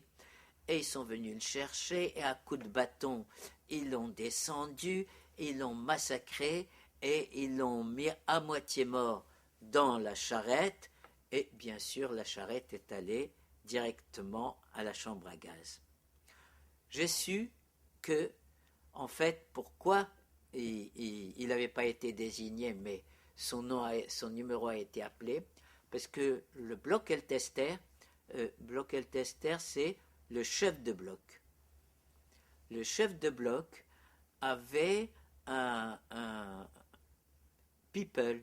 People, c'est un protégé. Avait un protégé, et lui, comme il était petit, son numéro avait été inscrit. Et lui a changé le numéro, et c'est tombé sur notre ami qui est parti. Une autre. Oui, juste parce que votre témoignage est très important puisque vous êtes sélectionné aussi pour un commando de récupération dans le ghetto de Varsovie, dans les ruines du ghetto de Varsovie. Donc, est-ce que vous pouvez en parler un tout petit peu, puis on va passer après au témoignage de Victor. Oui, voilà, merci. Oui, eh ben, justement, c'est ce que j'arrivais à ça. Une autre sélection à laquelle j'étais, c'était là. Alors, la sélection s'est faite d'une façon simple. Toutes les personnes valides, en bon état, qui n'étaient pas à moitié morts, ont été désignés. Et d'habitude, les chefs de bloc, les chefs de chantier, etc., ne sont pas désignés. Là, toutes les personnes valides ont été désignées. Et le lendemain, on a été amené à Auschwitz, et de là, on a été amené à Varsovie. Alors, Varsovie, je raconte l'histoire de Varsovie ou bien simplement mon passage? Parce qu'il faut comprendre pourquoi il y avait Varsovie, pourquoi... Effectivement, on va peut-être revenir, mais votre passage, on reviendra avec les questions sur... Mais pour comprendre que j'étais à Varsovie, il faut savoir qu'il y avait... D'accord. Oui, mais vous, ça vous intéresse. Tout à fait. Oui. Allez-y, Gabriel, allez-y. Varsovie, vous savez qu'en avril 1943, il y a eu la révolte du ghetto de Varsovie. Ça a duré 1 mois, ça a duré 2 mois, et ils ont massacré tout le monde, ils ont bombardé, et il ne restait dans le ghetto de Varsovie qu'une montagne de gravats. En septembre 1943, ils ont fait venir un commando de Auschwitz, et c'était surtout des Grecs qui ont construit un camp de concentration à l'intérieur du ghetto. Et en octobre 1943, ils ont fait la grande sélection dont je viens de parler, dans laquelle j'ai été pris, et on a été amené dans ce camp de concentration à l'intérieur du ghetto de Varsovie. Et le travail consistait à nettoyer, à récupérer tout ce qui était récupérable. On nettoyait les briques, et il y avait beaucoup de choses qui étaient récupérées parce que dans cette montagne de gravats, ils avaient des maisons, ils avaient des caves, où il y avait des quantités de choses, aussi bien des bijoux que des vêtements, qu'ils récupéraient au fur et à mesure. Voilà. On reviendra peut-être avec les questions sur, si vous voulez, et sur l'après aussi. Parce que là, je suis resté donc dans ce camp de concentration à l'intérieur du ghetto, donc nous sommes en septembre 1943, jusqu'à juillet 1944. Juillet 1944, l'arrivée des Russes. Des bombardements, incroyables. Et justement, on a eu des nuits entières où les fusées éclairantes on voyait comme en plein jour toute la nuit. Et je me rappelle en particulier ceux qui étaient arrivés récemment, qui attendaient avec impatience qu'on soit libérés. Et je me rappelle, moi, leur avoir dit, vous savez, il ne faut pas vous faire d'illusions. Si on est libéré à midi moins 5, ils nous extermineront tous. Et donc, Et de là, au bout d'un certain temps, ils ont mis, on devait être peut-être 5000 dans ce ghetto de Varsovie. Ils ont mis 500 de côté et 4500, on est parti en colonne par 5 et 500 c'était pour détruire toute trace, c'était leur hantise, c'est de ne pas laisser de traces aux choses. Et nous sommes partis sur la route et nous avons fait, c'est sur le plan chronologique, sur le plan de la date, la première marche de la mort. C'est-à-dire on marche, celui qui ne marche pas, une balle dans la tête et le corps dans le fossé. Et nous avons marché comme ça jusqu'à Kutno, 150 km. Et 150 km, et là, on nous a mis dans des wagons à bestiaux, mais alors cette fois, on n'était pas 40 hommes, mais peut-être bien le double. On nous a entassés, et on est resté peut-être 2-3 jours, et le train est parti, et nous sommes arrivés à Dachau. On reviendra peut-être après, parce que c'est vrai que vous êtes libéré le 2 mai 1945, donc il y a encore une période importante. Oui. Victor, tu vas continuer ton récit, merci. Donc je vous ai dit qu'à Drancy, nous étions les femmes de prisonniers avec leurs enfants, nous étions des otages. Mais la guerre avançait et les Allemands commençaient à comprendre que peut-être ils n'allaient pas gagner la guerre et il valait mieux pour eux que leurs otages, ils les aient sous la main. Ils ont donc décidé de déporter les femmes de prisonniers avec leurs enfants. Mais gros privilège, 2 gros privilèges. Le premier, c'est que la destination de ce train avec lequel nous sommes partis, ce n'était pas Auschwitz-Birkenau, mais Bergen-Belsen. Et le deuxième avantage, c'est que les femmes de prisonniers restaient dans le même camp que leurs enfants. Alors ces 2 avantages ont été très importants parce que c'est grâce à cela que certains d'entre nous sont revenus. Alors d'abord, vous situez ce qu'est Bergen-Belsen. Bergen-Belsen, c'est un camp en Allemagne, à côté de Hanovre. Et pour que vous sachiez, c'est là qu'était Anne Frank. Anne Frank était dans le même camp que moi, où j'étais dans le même camp qu'Anne Frank. Et elle est morte 15 jours avant la libération de Bergen-Belsen. Elle est morte du typhus. Voilà, comme Ellenberg. Donc, lorsque les camps d'Auschwitz et la plupart des camps de l'Est de Pologne ont été libérés avant Bergen-Belsen par les troupes russes, c'est là où la marche de la mort a eu lieu et on a évacué la plupart des déportés de ces camps vers Bergen-Belsen, qui est devenu un camp d'accueil de toute cette population qui est restée vivante et qui avait échappé à la marche de la mort. Mais on vous l'a dit tout à l'heure, il existait 2 sortes de camps, des camps d'extermination, là on y allait pour mourir, et des camps de concentration et de travail. Et Bergen-Belsen n'était pas un camp d'extermination, donc il n'y avait pas de chambre à gaz, c'était un camp de concentration et de travail. Et lorsque nous sommes arrivés à Bergen-Belsen, c'était au mois de mai 1944, il faisait beau, on a commencé à souffrir de la faim, car les rations qui nous étaient données étaient tout juste suffisantes pour survivre. Mais vous savez, la faim, c'est une souffrance, mais c'est une souffrance qui est supportable. On ne pense qu'à manger, on ne rêve que de manger, on ne parle que de manger, mais on s'habitue à souffrir de la faim et c'est supportable. Donc, après le mois de mai où nous sommes arrivés, quelques mois après, est arrivé l'hiver. Et l'hiver 40-45 a été un hiver très rigoureux. On a eu des températures de l'ordre de moins 15 à moins 20 degrés. Et alors là, le froid, là, c'est insupportable. Personnellement, j'ai beaucoup souffert de la faim, mais je crois que le froid, c'est le plus mauvais souvenir que je puisse avoir. Notamment, on vous a dit que dans les camps, il y avait des appels. Les appels pouvaient durer plusieurs heures, car les Allemands nous faisaient nous réunir sur la grande place de Bergen-Belsen assez tôt, et eux arrivaient quand ils voulaient, c'est-à-dire des fois 2-3 heures après, et ils ne trouvaient jamais le compte exact, le compte juste exact, ce qui fait que les appels duraient des heures entières.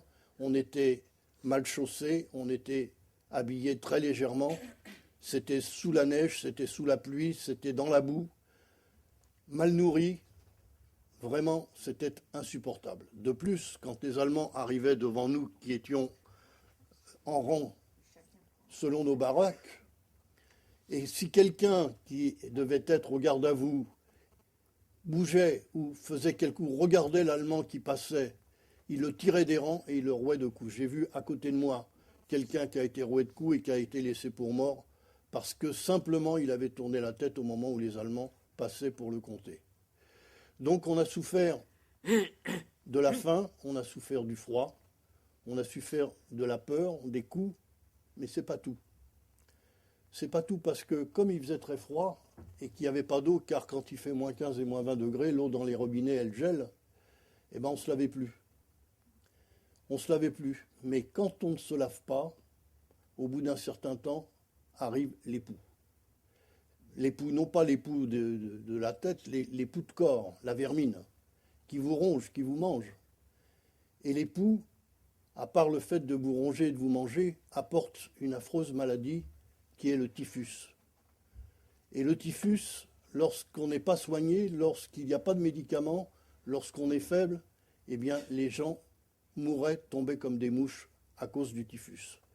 Et comme il y avait un four crématoire, mais qui n'était bien sûr pas suffisant pour absorber tous les gens qui mouraient, et je vous assure que vraiment ils tombaient comme des mouches. Et les cadavres restaient sur le sol, les yeux grands ouverts, les membres raidis, plusieurs semaines parfois en décomposition, avec l'odeur que ça apportait. C'était vraiment une période où, petit à petit, à cause de toutes ces souffrances, on était déshumanisé. J'avais, à Bergen-Belsen, 11 ans, et ce spectacle pour un enfant, de voir tous ces gens mourir, de voir tous ces corps allongés, de sentir cette odeur, de souffrir, eh bien, c'est quelque chose qui faisait que, aussi bien les enfants, mais les adultes également, étaient complètement déshumanisés. On a vu à Bergen-Belsen, d'abord les gens qui allaient sur les cadavres pour leur enlever les vestes et les pantalons ou les chaussures à partir du moment où un mort avait quelque chose qui pouvait les intéresser. Mais excusez-moi de vous en parler, il y a eu même à Bergen-Belsen des scènes de cannibalisme. C'est-à-dire que les déportés allaient sur les cadavres, ouvraient le thorax et sortaient les foies et les mangeaient. C'est vous dire à quel degré de déshumanisation on était arrivé pour arriver à ce genre de scène. Et c'était fréquent. Malheureusement, au bout de moi, pas malheureusement, mais pendant cette période, je n'avais pas l'impression, moi, que j'allais mourir. J'avais une foi inébranlable en l'avenir. Moi, je parlais de ma libération future. Je faisais des projets d'avenir. Et pourtant, je voyais autour de moi des gens qui tombaient et des gens costauds. Moi, j'étais malingre, j'avais 11 ans et ça faisait 2 ans que j'étais déjà dans des camps de concentration. Et je résistais et je croyais en la vie, je croyais que j'allais m'en sortir. Et au bout d'un certain temps, la guerre évoluait. Et comme nous étions des otages, les Allemands avaient décidé de transporter leurs otages dans le camp de Theresienstadt, en Tchécoslovaquie, dont Ginette a parlé tout à l'heure. Et cette période dans ce train qu'on a appelé le train fantôme, parce que ce train avait une destination, mais n'était pas un train prioritaire, il errait sur les voies allemandes, et des fois il restait 1 ou 2 jours sans bouger. Les portes étaient grandes ouvertes, on descendait du train, on n'était pas nourri, on n'était pas logé. Par contre, le typhus continuait à faire des morts dans les trains. On jetait les cadavres sur le ballast. Et quand le train était arrêté, on essayait de trouver de la nourriture en s'éloignant un petit peu du train. On mangeait ce qu'on pouvait trouver, de l'herbe, des feuilles, n'importe quoi. Et on ne pensait pas du tout à s'évader. Et pourtant, on aurait pu. Mais où aller ? Dans l'état où nous étions des fantômes. Nous n'avions plus de de force pour pouvoir marcher, pour pouvoir partir. On était en Allemagne, dans un pays allemand, donc où on était mal accueillis, on était mal habillés. On nous aurait vraiment tout de suite retrouvés. Donc notre maison, c'était le train. On allait chercher de la nourriture et puis on revenait au train où le train repartait. Et un jour, plutôt une nuit, on était serrés dans ces wagons à bestiaux, les uns serrés contre les autres, à l'étroit. J'étais près de ma mère et je vous ai dit que les gens avaient perdu tout sens moral, étaient complètement déshumanisés. Il n'y avait plus qu'une chose qui les préservait de la vie, c'était l'instinct de conservation. Donc une nuit, maman était près de moi, on essayait de dormir, et elle a bougé. Et la personne qui était à côté d'elle, c'était un Hollandais, n'a rien trouvé de mieux que, comme il avait été gêné, peut-être réveillé, il a frappé maman. Et moi, ce soir-là, j'avais plus de force, je couvais le typhus. Le train était arrêté. J'ai demandé à ma mère de descendre du train. Je me suis allongé sur le ballast. Et puis j'ai dit à maman, j'en peux plus.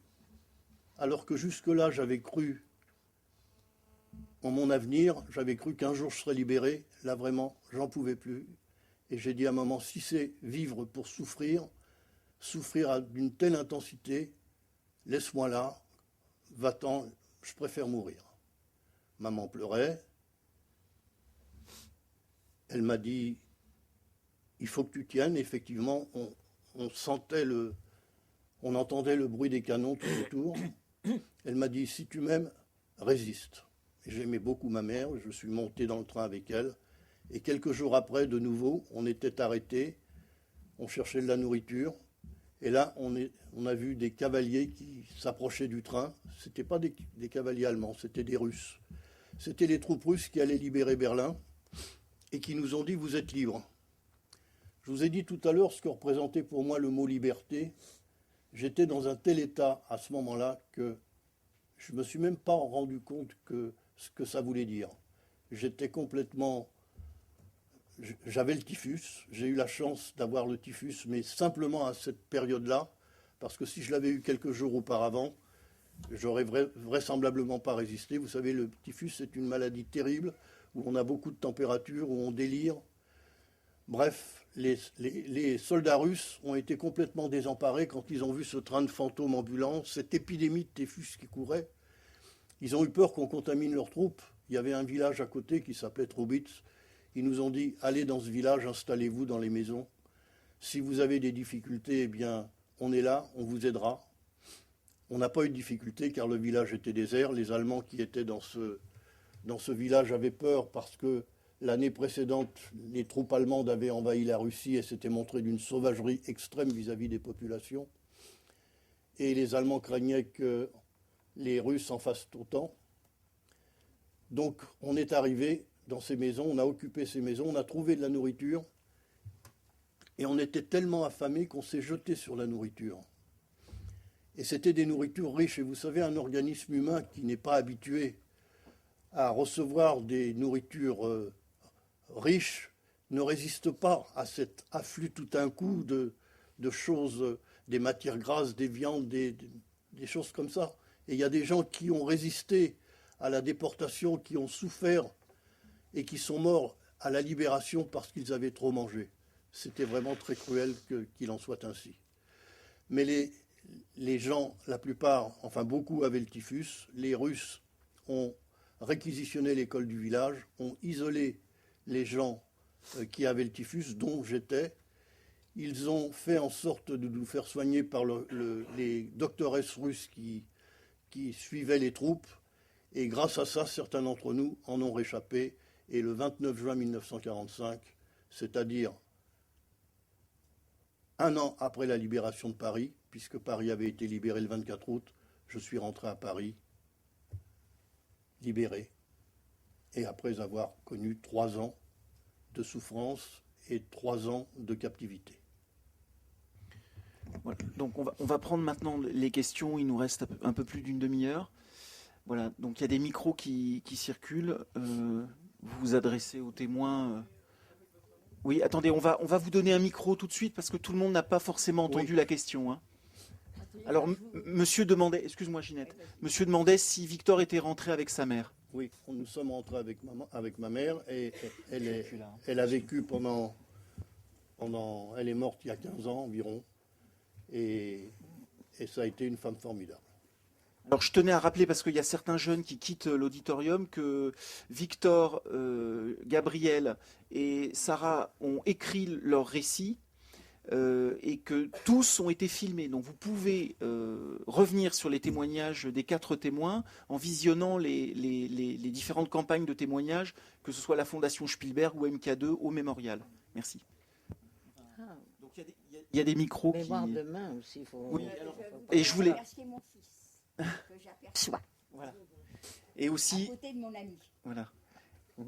Et Sarah me rappelle aussi que l'Union des déportés d'Auschwitz a publié donc un DVD-ROM, un CD-ROM qui s'appelle Mémoire de main. DVD. Voilà, un DVD-ROM. Et effectivement, l'amicale de Bergen-Belsen a publié aussi un DVD avec de nombreux témoignages. Donc il y a des micros des 2 côtés de la salle. Bonsoir. J'ai simplement une question qui va peut-être vous paraître un peu crue, mais comment on revient à la vie? À tous? Oui. Moi, je crois que c'est une question de structure mentale. Parce qu'il y avait des gens qui étaient effectivement costauds et qui sont morts. Il y a des gens frêles qui ont survécu. On ne sait pas, en fait, on ne sait pas comment on a survécu. On ne sait pas pourquoi on a survécu et comment. Mais j'ai l'impression que c'est quand même une question de structure mentale. Je sais que moi, si je voyais un brin d'herbe, parce que dans le camp de Birkenau, par exemple, c'était de la terre battue, donc de la poussière en été, la boue en automne, la neige en hiver, mais dans les lieux où on travaillait, on voyait un brin d'herbe, un oiseau qui chantait, dans le camp il n'y en avait pas, et moi je me réjouissais avec ça. Et même sur un lieu de travail, un chantier, par beau temps, un certain chantier, on voyait au loin les Carpates. Et alors comme j'avais déjà lu les histoires de vampires, de contes de Dracula et tout, je m'amusais à me faire peur avec les histoires de vampires, alors que la réalité était vraiment pire encore que la fiction des vampires, évidemment. Victor, attends, vas-y, Ginette. Personnellement, pour moi, je ne sais pas comment je suis rentrée et pourquoi je suis rentrée et comment j'ai résisté. Je pense que c'est parce que dans le camp, je ne pensais à rien. Et je pense que c'est ça qui m'a sauvée. Parce que penser à quoi? Penser que dans 1 heure, on peut mourir, que dans une demi-heure, on peut déplaire à quelqu'un et il va vous tabasser, il va vous tuer. Moi, je pense que j'ai eu la chance d'être seule dans le camp et de ne pas penser. Pour moi, c'est ça. Et l'autre jour, à la gare Montparnasse, j'ai vu une affiche « Penser, c'est mourir ». Je ne sais pas pourquoi cette affiche est là, je n'ai pas vu le début de la propagande, de la publicité, ni la fin de la publicité. Mais « Penser, c'est mourir », c'est ce que je pense qui m'a sauvée, moi. C'est que je ne pensais pas. Je me souviens que les rares fois où on ne travaillait pas et où on était livré, j'essayais de revoir le visage de ma mère. Mais j'avais tellement le cerveau vide, que même je ne voyais plus ma mère. Une seule chose qui était dans ma tête, c'était mon petit frère et mon père. Et moi aussi, la chance, comment j'ai pu refaire ma vie, c'est parce que j'ai eu la chance de retrouver mes sœurs et ma mère, que je pensais qui auraient été déportées aussi. Et elles ne l'ont pas été. Donc, quand je suis rentrée, elles m'ont chouchoutée, elles m'ont permis de refaire une vie pendant. Et je plains les pauvres jeunes filles qui sont rentrées, qui sont venues, alors qu'elles n'avaient plus de famille, plus personne, plus de toit, et que tout le monde est rentré dans un état lamentable, et qu'elles, non seulement il fallait qu'elles se refassent une santé, et en plus penser qu'est-ce que je vais devenir, où que je vais vivre, comment je vais faire. Et je les plains de tout mon cœur. Pour répondre à votre question, on ne revient pas complètement à la vie. Une partie de nous quels que soient les individus, une partie de nous est restée là-bas, ancrée dans le camp de la mort. Oui, c'est On ne vrai. peut pas oublier, pour vous donner un exemple, moi pendant 40 ans, je n'ai pas pu parler. Ma femme, ma fille me posaient des questions pour savoir ce que j'avais enduré, d'essayer de leur expliquer, je ne pouvais pas. Il y avait quelque chose qui me bloquait ici. Et puis la nuit, on avait des cauchemars. Et puis sur le plan physique, quand je suis rentré, vous savez, les Français avaient réquisitionné l'hôtel du Tessia pour recevoir les déportés, et ils nous faisaient passer une visite médicale. Et ils sont aperçus, après 3 ans de privation, que j'étais tuberculeux. Donc après 3 ans de camp de concentration, il a fallu que je fasse 2 ans de sanatorium pour me refaire une santé. Et puis vous savez, d'autre part, maintenant quand il y a des attentats, quand il y a des détournements d'avions, les gens qui ont subi ces chocs, Une crise. on leur envoie des psychologues pour essayer de les aider à retrouver un équilibre.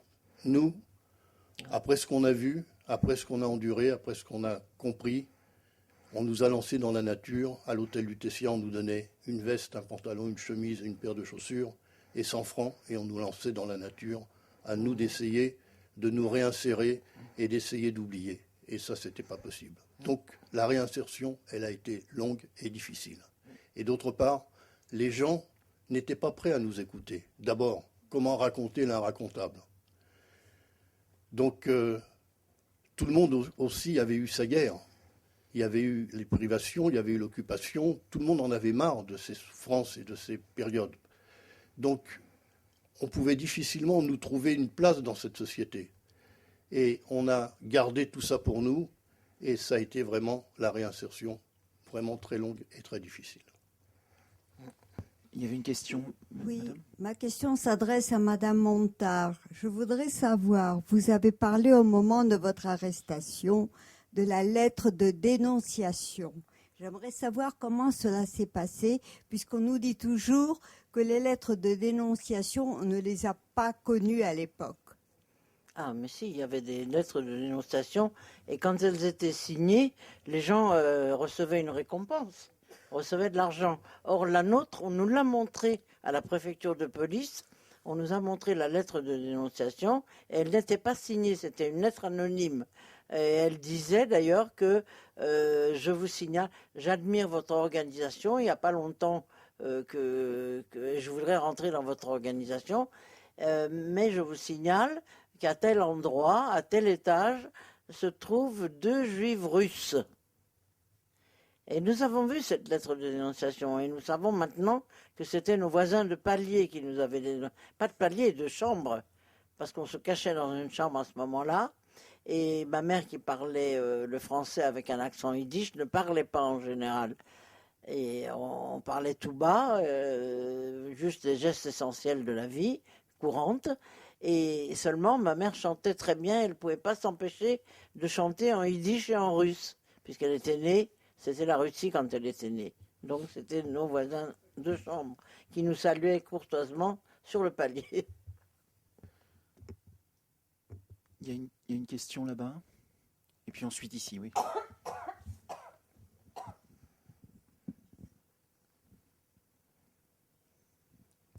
Allez-y, oui. Déjà, je voulais vous remercier tous les 4 pour votre témoignage.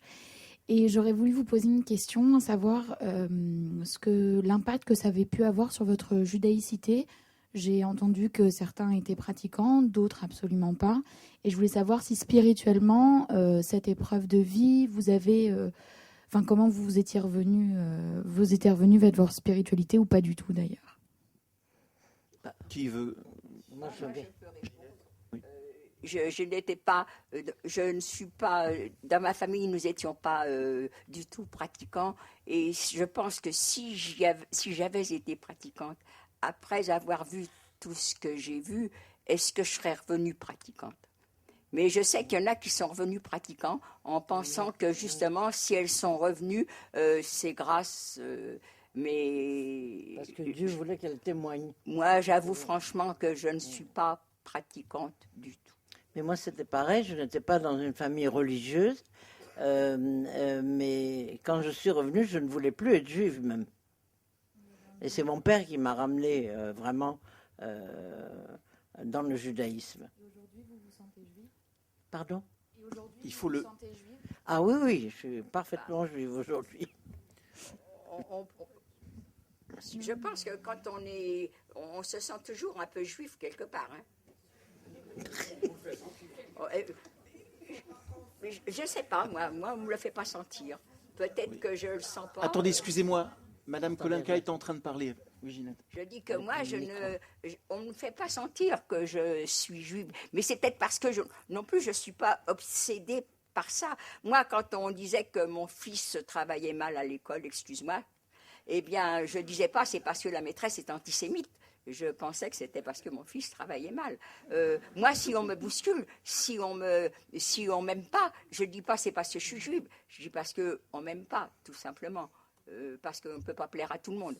Mais je ne mets pas tout à la question dans le genre. Mais par contre, quand on est juif, on restera juif tout le temps. Et comme a dit, ne serait-ce que les repas, les trucs, là, oui, j'aime bien tout ça. Alors je suis juive. Là, Je vais vous donner la parole, monsieur. Madame voulait réagir. Moi, je me permets de faire une petite réflexion. Moi, je suis juif de Roumanie. Mais ça n'a rien à voir. J'ai été élevée dans une famille qui avait des parents très juifs, très orthodoxes. D'ailleurs, là, sur notre rue, il y avait 2 temples, 2 synagogues. Et eux, ils se sont révoltés contre tout ça. Et moi et ma sœur, on était élevés sans foi. Donc, on savait qu'on était juifs, mais on n'avait pas la foi. Ça, c'est une chose. Ce que je veux encore dire, c'est que à mes oreilles, il est arrivé que beaucoup, parce que j'ai connu encore d'autres personnes qui ont été sauvées des camps, il y avait beaucoup de juifs qui étaient très croyants et qui ont dit c'est pas possible que si un Dieu existe, que ça se passe comme ça. Donc, ça, c'est 2 choses que je voulais dire. La troisième, c'est que je crois qu'il ne faut pas confondre la foi avec le judaïsme. C'est 2 choses différentes. Être attaché au judaïsme, et je suis très attachée. On n'a pas le temps de vous raconter ce que j'ai fait pour faire preuve de ça. Très attaché au judaïsme, mais ça n'a rien à voir avec la foi. Je pense que c'est une... D'ailleurs, Marek Halter a écrit un petit livre, expliquer le judaïsme parce qu'il n'a pas d'enfant, il a expliqué, enfin peu importe, et là, c'est très clairement écrit. C'est une confusion. Quand on dit, par exemple, comme on parle des Français, il y a des Français qui ne sont pas catholiques. Pas tous les Français se considèrent catholiques. Donc, je crois que c'est quelque chose de très important à souligner. Merci pour votre remarque. Monsieur, vous aviez une question ? D'abord, je me présente, je suis un fils de déporté. J'ai eu mon père, ma mère et mes 2 sœurs déportées. Personne n'est revenu. Mon père et mes 2 sœurs ont été déportés par le convoi 55. Ma mère, qui a été empoisonnée à Drancy, on l'a transportée à l'hôpital Rothschild. Elle a été déportée avec le convoi de Gabriel, le 18 juillet. 57, oui. Alors, je vais vous dire quelque chose qui paraît presque impossible. J'ai fait des recherches. J'ai emmené mon petit-fils il y a 5 ans à Auschwitz. C'était ma 3e fois. J'avais emmené des photos de mon père, de ma mère, et je les ai mis à Auschwitz, pas à Birkenau. Et une guide a pris la photo d'une de mes sœurs. Ça m'a fait mal au cœur déjà. Bon. Alors, elle m'a demandé des renseignements sur mon père, sur ma mère, et elle m'a envoyé le papier là. Mes 2 sœurs sont rentrées dans le camp avec leur numéro. Ma mère, que Brunner est venu chercher à l'hôpital Rothschild le 5 juillet 1943, qui a été déportée le 18 juillet, ma mère a dû être gazée tout de suite. Mais pour mon père, je ne sais rien. parce que je vais vous demander une chose qui va vous paraître impossible. Moi, il m'arrivait beaucoup d'aventures. J'étais tout seul, j'avais 13 ans, pas d'argent. J'étais chez un paysan qui m'a foutu à la porte en me disant que j'ai tué Jésus. Je suis rentré à Paris, je ne sais pas comment. J'étais chez la sœur à ma mère. Et en fouillant dans ma mémoire, je vais vous demander une chose à des déportés si c'était possible. Est-ce qu'un déporté pouvait, à son arrivée au camp, pouvait envoyer un mot? Un mot? Oui. Non, pas du tout. Non. Jamais. Alors, ça dépend de certaines périodes et certaines catégories de déportés à Auschwitz. Ah, pas Juillet des juifs, en 43. tout cas. Alors, j'ai causé à beaucoup, je connais beaucoup de déportés, à Diffoux. Oui, mais je peux vous donner un exemple, monsieur. Les familles de Thérésine, de Theresienstadt, qui étaient dans le camp de Birkenau, ont pu envoyer des courriers, Alors, effectivement. de mon père, je ne sais rien. De Birkenau. Oui, oui. Mais pas les juifs, effectivement. Alors, Je ne sais pas. Alors, de France, en tout cas, là, dont on parle. Ça me travaille. Alors, il faudrait, moi je suis pas historien, il faudrait vraiment poser la question au 4e étage, c'est-à-dire au Centre de documentation juive contemporaine. Voilà, les archivistes et les historiens pourront vous répondre. Mais là, on parle d'Auschwitz II Birkenau. Hein, on parle d'Auschwitz II Birkenau. Tout à fait. Voilà. Vous aviez une autre question, peut-être, à Gabriel, Alors, à Victor. Là, je réponds à Victor. Je n'ai pas été déporté, je n'ai pas souffert pendant la guerre, j'ai souffert après la guerre. Personne n'est revenu. Il n'y a eu personne qui nous a consolés, rien du tout. Ma femme, on vient de sortir, a été arrêtée le 16 juillet 1942. Elle avait 7 ans. Son père avait été arrêté le 14 mai 1941. Les premiers, enfin, ils n'ont pas été convoqués, envoyés à Pithiviers. Ma femme, son frère a attrapé la gale au Veldiv. Sa mère lui a dit comme ça, colle-toi après ton frère. On les a emmenés à l'hôpital Rothschild. Et la mère à ma femme est tombée du Veldiv. Bon, on l'a emmenée à l'hôpital Rothschild aussi. Et un beau jour, le frère à ma femme avait 4 ans. En voulant voir sa mère, il ne la voyait pas, il s'est jeté contre un arbre, il s'est ouvert la tête.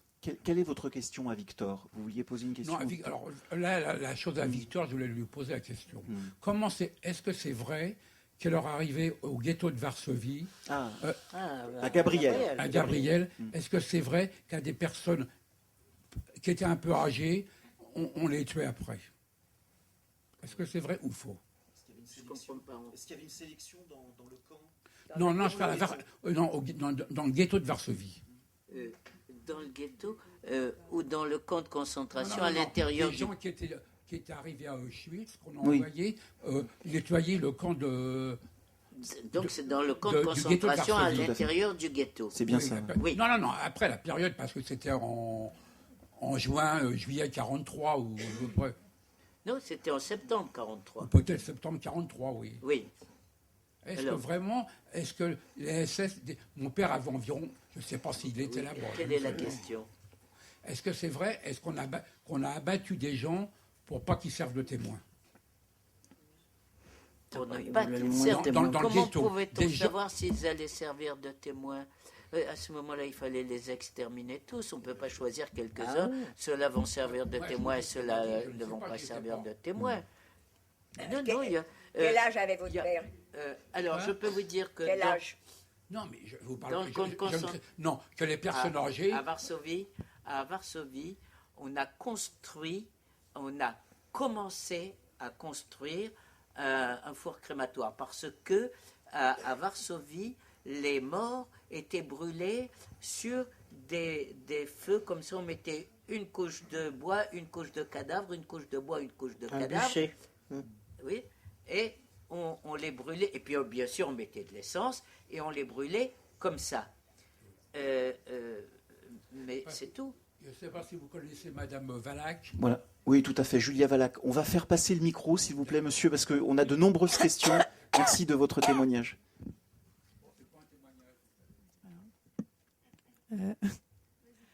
Moi, c'est une question pour Sarah. Vous êtes... Je suis là, excusez-moi. D'accord. En fait, j'aimerais bien savoir comment est-ce que vous êtes sortie du Veldiv. Ah, le Veldiv. Oui, alors ça, c'est une très bonne question.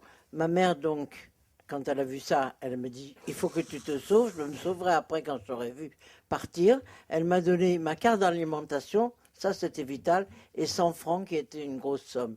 Et puis j'ai essayé de me glisser derrière les policiers qui gardaient la porte, le grand portail de Veldiv.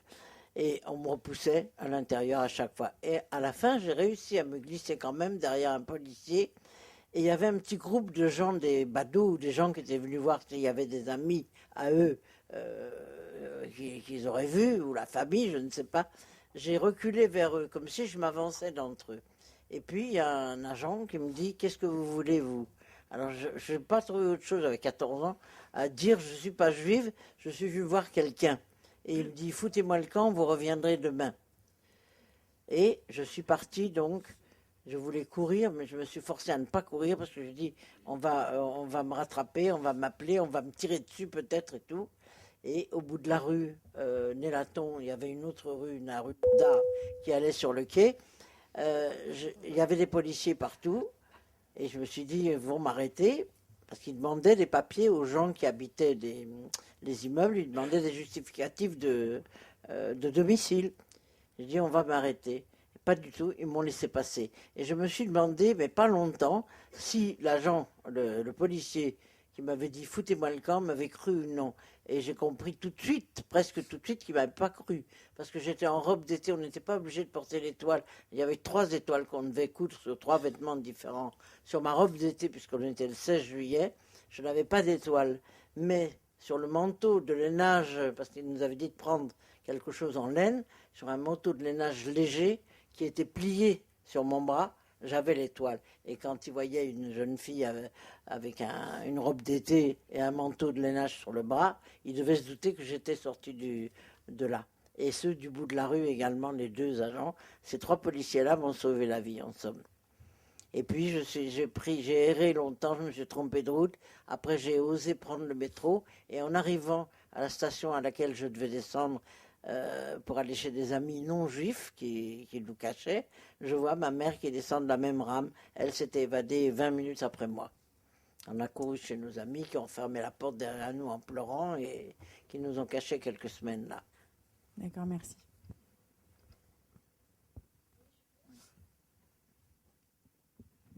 Oui, un merci, un grand merci sincère pour vos témoignages à chacun et à chacune. J'avais une question par rapport à la force du témoignage. Qu'est-ce qui vous donne la force de témoigner ainsi et de revenir sur l'indicible, l'horrible?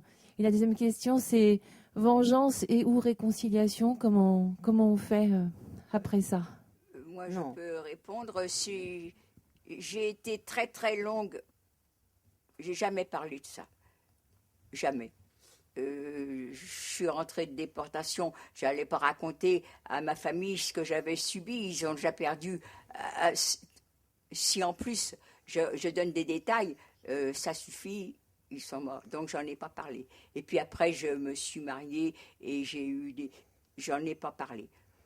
J'en ai pas jamais parlé. Et puis il s'est trouvé qu'en 40, quand j'ai été veuve, par hasard, je suis rentrée au siège de l'amicale des déportés d'Auschwitz, et puis j'ai sympathisé avec les gens et j'y suis restée. Et puis en 2004, 2003 peut-être, on m'a dit tiens, il manque quelqu'un, rends-moi service, viens. J'ai dit non, mais moi je peux pas. D'abord parce que ce que je vais raconter, j'ai pas d'instruction, je sais pas parler.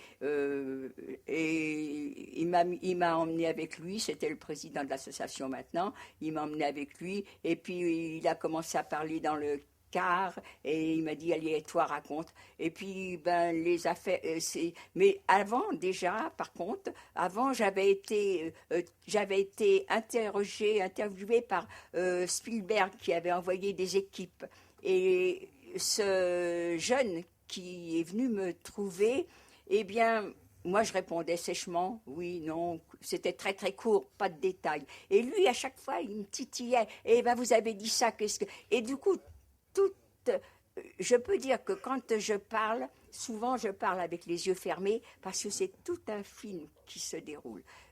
En même temps que je parle, j'y suis, je revis. Mais par contre, ça ne je ne sais pas pourquoi, mais c'est une autre partie de moi qui, je devrais avoir la larme à l'œil, je devrais avoir des trémolos dans la voix, ça ferait peut-être bien, mais ben, ce n'est pas le cas. Je sais pas, je vais au camp, d'abord le camp c'est un décor pour moi, c'est pas ce que j'ai vécu, c'est pas ce qui est dans ma tête. Alors bon, maintenant, dire que ça fait, pourquoi je le fais, j'avoue franchement que quand on lit les journaux, quand on voit ce qui se passe, moi je dis ça ne sert pas à grand-chose. Les gens n'ont pas compris. Mais par contre, on me dit ici, les écoles, les élèves, bon, alors je continue. Par le fait, ça m'a fait du bien à moi. Non, je ne sais pas si ça fait du bien aux autres, mais à moi, ça m'a libérée peut-être. Non, moi, je voulais dire justement, c'est pas vengeance, mais pas l'oubli surtout. Et ma mère est morte, elle est rentrée avec moi, on a été séparés à Birkenau. Et je l'ai retrouvée au moment de la marche de la mort, ça je n'ai pas raconté. Bergen-Belsen, j'ai eu le typhus, elle m'a sauvée ainsi que 2 autres. Je l'ai eu très grave, j'ai failli vraiment mourir. Et ma mère est morte en 83, en décembre 83. Et c'était l'époque justement où les Forissons et compagnie, les négationnistes sévissaient. Et j'ai dit, quand même, je suis une des plus jeunes et je vais vieillir. Et il faut absolument que le monde sache ce qui s'est passé. C'était pour contrer également les négationnistes et en même temps pour faire vivre un peu tous ceux qui sont morts. D'ailleurs, si je suis retournée à Auschwitz, je ne voulais pas y retourner. Moi, je suis retournée comme Ginette en 2003, 58 ans après, pour la première fois. Et là, j'ai senti justement, comme je n'avais plus peur de la mort, c'est très curieux, j'étais dans un état second, et je dis, il faut absolument que je raconte, que j'emmène des jeunes, et que je leur parle, et que je les mette en garde pour l'avenir. C'est le message que je veux leur faire passer, c'est-à-dire de ne jamais faire aucune discrimination, ni aucun racisme. C'est ce que je leur dis d'ailleurs aux jeunes. C'est tout. Victor, oui. Oui, je voudrais rajouter 2 choses à vos 2 questions. La première, pourquoi témoigner, c'est un devoir. C'est un devoir. Primo Levi avait écrit « C'est arrivé, ça peut encore arriver ». C'est ça. Donc, il faut, vis-à-vis des jeunes, que nous leur passions le message, parce que hier c'était les Juifs, demain ça peut être n'importe quelle autre catégorie d'individus dont ils pourraient faire partie. Et donc, les obliger ou leur conseiller de lutter contre toute forme de racisme ou toute forme de discrimination de quelque sorte que ce soit. Et la deuxième question que vous avez posée, qu'on pourrait appeler le pardon, peut-on pardonner, doit-on tout pardonner? Alors, quand on peut pardonner, il faut le faire. Parce que si vous ne pardonnez pas, vous avez en vous la rancune, la haine, et c'est vous que vous empoisonnez. Par contre, je dis que ne peut pardonner que celui qui a été directement offensé. Donc il faudrait demander aux 6 millions de juifs qui sont morts parce qu'ils étaient nés, simplement parce qu'ils étaient nés juifs, il faudrait demander à ces 6 millions de gens si eux pardonnaient. Parce que j'estime qu'il y a des limites au pardon. Il y a des choses qu'on ne peut pas pardonner. Moi, personnellement, je ne peux pas pardonner qu'on ait tué mon père et mon grand-père uniquement parce qu'ils étaient juifs. Et j'ai l'impression que si je pardonnais ça, j'aurais l'impression de les assassiner une 2e fois.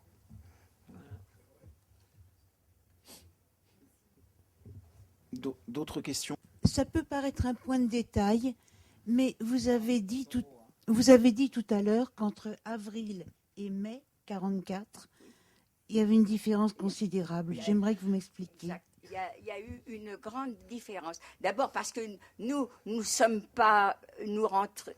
rentrés. Le train s'arrêtait sur la rue d'Enrampe, c'est-à-dire à peu près à un petit kilomètre avant l'entrée du camp. Donc l'histoire des camions, c'était valable, on pouvait les croire. Par contre, comme Sarah, quand elle est arrivée directement dans le camp, elle, on n'a pas pu lui raconter l'histoire des camions. Alors c'était l'histoire de la douche, qui se transformait malheureusement en chambre à gaz. Il y a aussi une grande différence entre moi qui suis arrivée au mois d'avril et ceux qui sont arrivés quelques mois avant. Parce que moi, quand je suis arrivée au mois d'avril, les sélections par hasard, comme il se passait avant, où ils rentraient, ils avaient besoin de place parce qu'il y allait avoir un convoi qui arrivait.